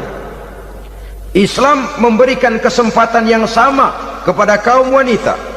Thalabul ilmi faridatun ala kulli muslimin wa muslimatin. Menuntut ilmu itu wajib hukumnya bagi orang Islam, baik laki-laki maupun perempuan. Sampai dibentuk kalimat pengecuali khusus ini, muslimin wa muslimatin, bagi muslim laki-laki, bagi muslim perempuan. Dan alhamdulillah, kalau dulu di zaman Raden Ajeng Kartini, nasib perempuan berada di balik pintu yang digembok rapat-rapat, siklusnya berputar cuma sumur, dapur, kasur, kasur, sumur, dapur, dapur, sumur, kasur. Melingkar di situ satu saja peranan kaum wanita. Memberontak jiwa Raden Ajeng Kartini, menuntut persamaan bahwa wanita berhak maju sama dengan laki-laki. Entah Islam sejak 14 abad yang lalu sudah mencanangkan ini, menuntut ilmu wajib bagi laki-laki dan perempuan beragama Islam. Orang Islam baik dia laki-laki baik dia perempuan wajib menuntut ilmu. Ilmu dalam artian umum, tidak hanya sekedar fikih tauhidnya, ya di bidang kedokteran, di bidang teknik, di bidang hukum dan lain sebagainya. Ini yang perlu dibanggakan. Kalau perlu ini yang perlu diadakan kontes IQ, wanita yang paling berprestasi di bidang ilmiah, wanita yang punya prestasi di bidang menjaga kelestarian lingkungan hidup, wanita yang punya prestasi menggerakkan sosial, menyantuni yatim piatu, memelihara kesehatan. Adakan kontes macam itu untuk mendorong. Ini enggak, kalau kontes yang diukur betis, bibir, pinggul, payudara, lubang hidung, ukur sekalian kita. Apa manfaatnya dan apa unsur pendidikan yang ada di dalamnya? Tidak menguntungkan, tidak mendidik, dan tidak membawa manfaat, kecuali lalu yang timbul pola hidup konsumen, pola hidup konsumer, pola hidup yang material, pola hidup yang pola hidup yang gemerlapan. Ya, kalau oleh anak-anak muda yang terjangkau, kalau tidak, dia hanyut ditelan mimpinya. Dia ingin bergaya hidup jet set, sementara dia dihadapkan oleh kenyataan bahwa dia tinggal di kampung, ibu bapaknya orang kampung, dan lain sebagainya. Jiwanya berontak, terjadilah kegalauan, terjadilah kerancuan, terjadilah komplikasi, perang di batin antara keinginannya dengan lingkungan nyata yang dihadapinya. Dan kalau sudah ada gejala semacam itu, penyakit-penyakit kejiwaan akan mudah muncul. Ini gejala terutama buat orang-orang yang tinggal di daerah transisi, kota besar bukan, kampung banget juga enggak, daerah cekak. Akibatnya gayanya ya sering gaya enggak karu-karuan, gaya kepalang tanggung jadinya. Saudara hadirin yang saya muliakan, akhirnya apa? Santri tapi lagunya kayak koboi, koboi tapi sesungguhnya santri. Saudara hadirin yang saya hormati, ingat demikian, maka di bidang ilmu pengetahuan wanita mempunyai peranan yang sangat besar. Dia bisa tampil dengan karya-karya ilmiahnya yang membawa manfaat bagi perkembangan agama, bangsa dan negaranya. Majulah kaum wanita dengan ilmu pengetahuan, tuntutlah ilmu seluas-luasnya. Kita hidup di satu negara yang merdeka, kita beragama yang memberikan satu keyakinan bahwa menuntut ilmu merupakan kewajiban, bahwa peranan wanita tidak hanya di belakang dapur, lain sebagainya, yang seluruhnya terpantul dari dinamika kehidupan kaum wanita. Saudara-saudara kaum muslimin rahimakumullah. Kemudian yang kelima, peranan wanita dalam bidang agama. Kita bersyukur sekarang ini gejalanya dimanapun pengajian, biasanya lebih ramai pengajian ibu-ibu dari bapak-bapak. Peringatan hari-hari besar keagamaan, biasanya lebih ramai ibu-ibu daripada bapak-bapak. Pengajian ibu lebih ramai, padahal kalau bicara sibuk, lebih sibuk ibu daripada bapak misalnya. Kalau sudah pengajian bapak-bapak, biasanya pengajiannya ramai cuma 3 giliran itu, pembukaan, maulid, penutupan. Kalau sudah yang rutin pengajian tiap minggu, 3 pojok yang ngaji, yang atu nguap, yang atu pules, yang atu ngiler.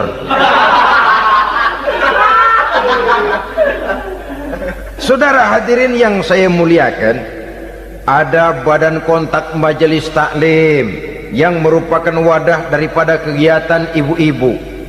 Ada Ittihadul Muballighat, Persatuan Muballighat, ada Persatuan Para Asatizah, dan macam-macam lagi peranan ibu-ibu di dalam kehidupan beragama. Tapi sesungguhnya harus dimulai dari bagaimana si ibu mewariskan jiwa agama kepada anak-anaknya di rumah tangganya. Kalau itu gagal, dia mau melangkah ke masyarakat, dia sudah gagal sejak awal sesungguhnya. Keberhasilannya dia menata masyarakat akan mengakibatkan dia nanti bernasib seperti Nabi Nuh, berhasil mengajak beberapa orang kafir mengikuti ajarannya, tapi gagal mengislamkan putranya sendiri Kan'an. Bukan tidak berusaha, tapi memang Allah sudah menghendakinya sedemikian untuk menjadi contoh buat kita semua. Yang penting orang tua berusaha dan berikhtiar. Kalau sudah berusaha dan berikhtiar, anak ternyata memang sulit diurus, barangkali memang fotokopinya Kan'an tuh anak. Ya orang tua kalau sudah berusaha, ya tawakallah. Jangan belum berusaha lalu berkata, jangan anak kita, anak Nabi aja ada yang bengal. Ngajar tidak mau, mengajar anak tidak mau, mendidik anak tidak mau, lalu mencontoh Nabi, salah kaprah namanya. Kaum wanita bisa berperan di dalam agama. Ketika Rasul hijrah, itu kan beliau tidak langsung ke Madinah. Dari Mekah itu beliau mengambil jalan arah ke kiri menuju Gua Sur.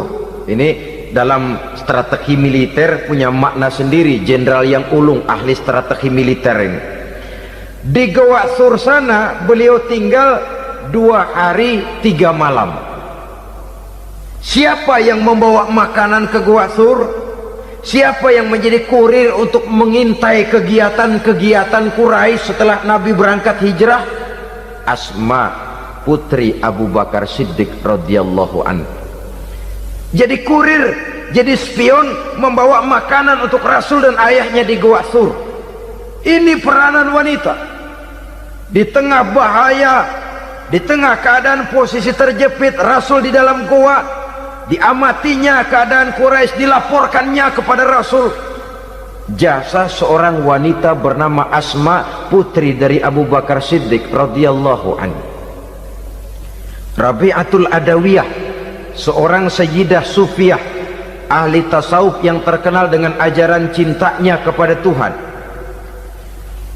Dia bisa menjadi tokoh wanita dalam gerakan sufi oleh karena kegiatannya di bidang agama, dalam arti mujahadahnya kepada Allah subhanahu wa ta'ala.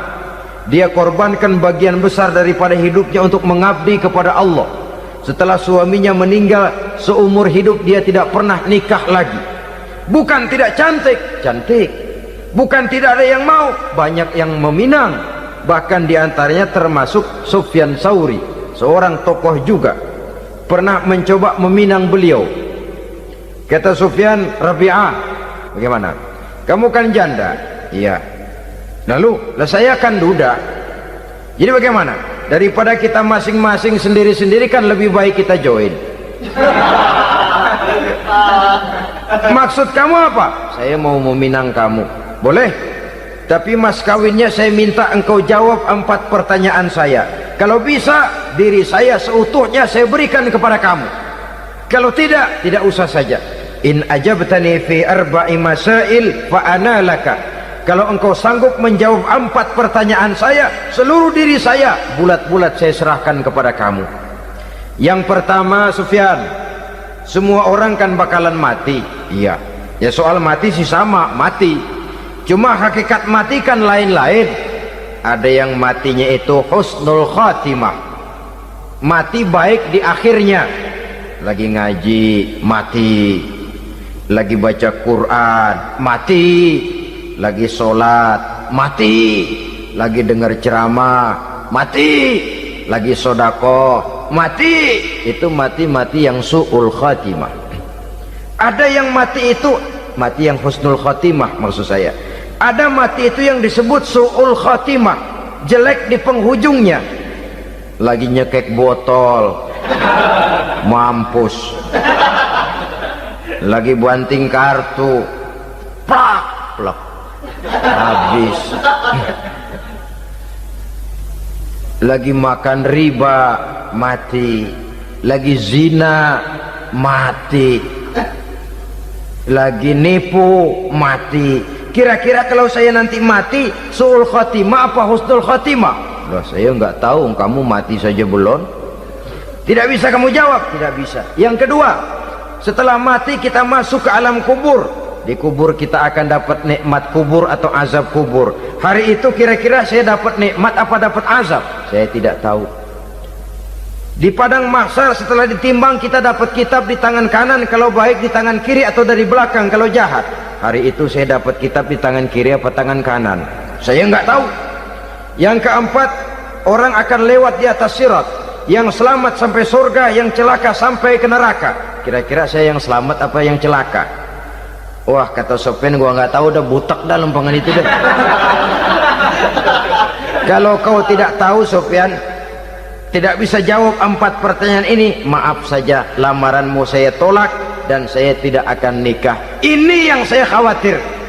Maka dia terkenal sebagai Sayyidah Sufiyah, tokoh wanita dalam dunia sufi. Dan artinya wanita bisa berperan banyak dalam bidang agama, sebagai pengasuh majelis taklim, sebagai pengasuh yatim piatu, sebagai gerakan-gerakan keagamaan yang positif dan lain sebagainya. Ini dimungkinkan karena Islam menunjang harkat dan martabat kaum wanita. Maka majulah kaum wanita Islam Indonesia dengan tetap menjaga kodrat kewanitaannya. Inilah yang kita sampaikan pada kesempatan ini. Terima kasih atas segala perhatian, mohon maaf atas segala kekurangan. Wassalamualaikum warahmatullahi wabarakatuh.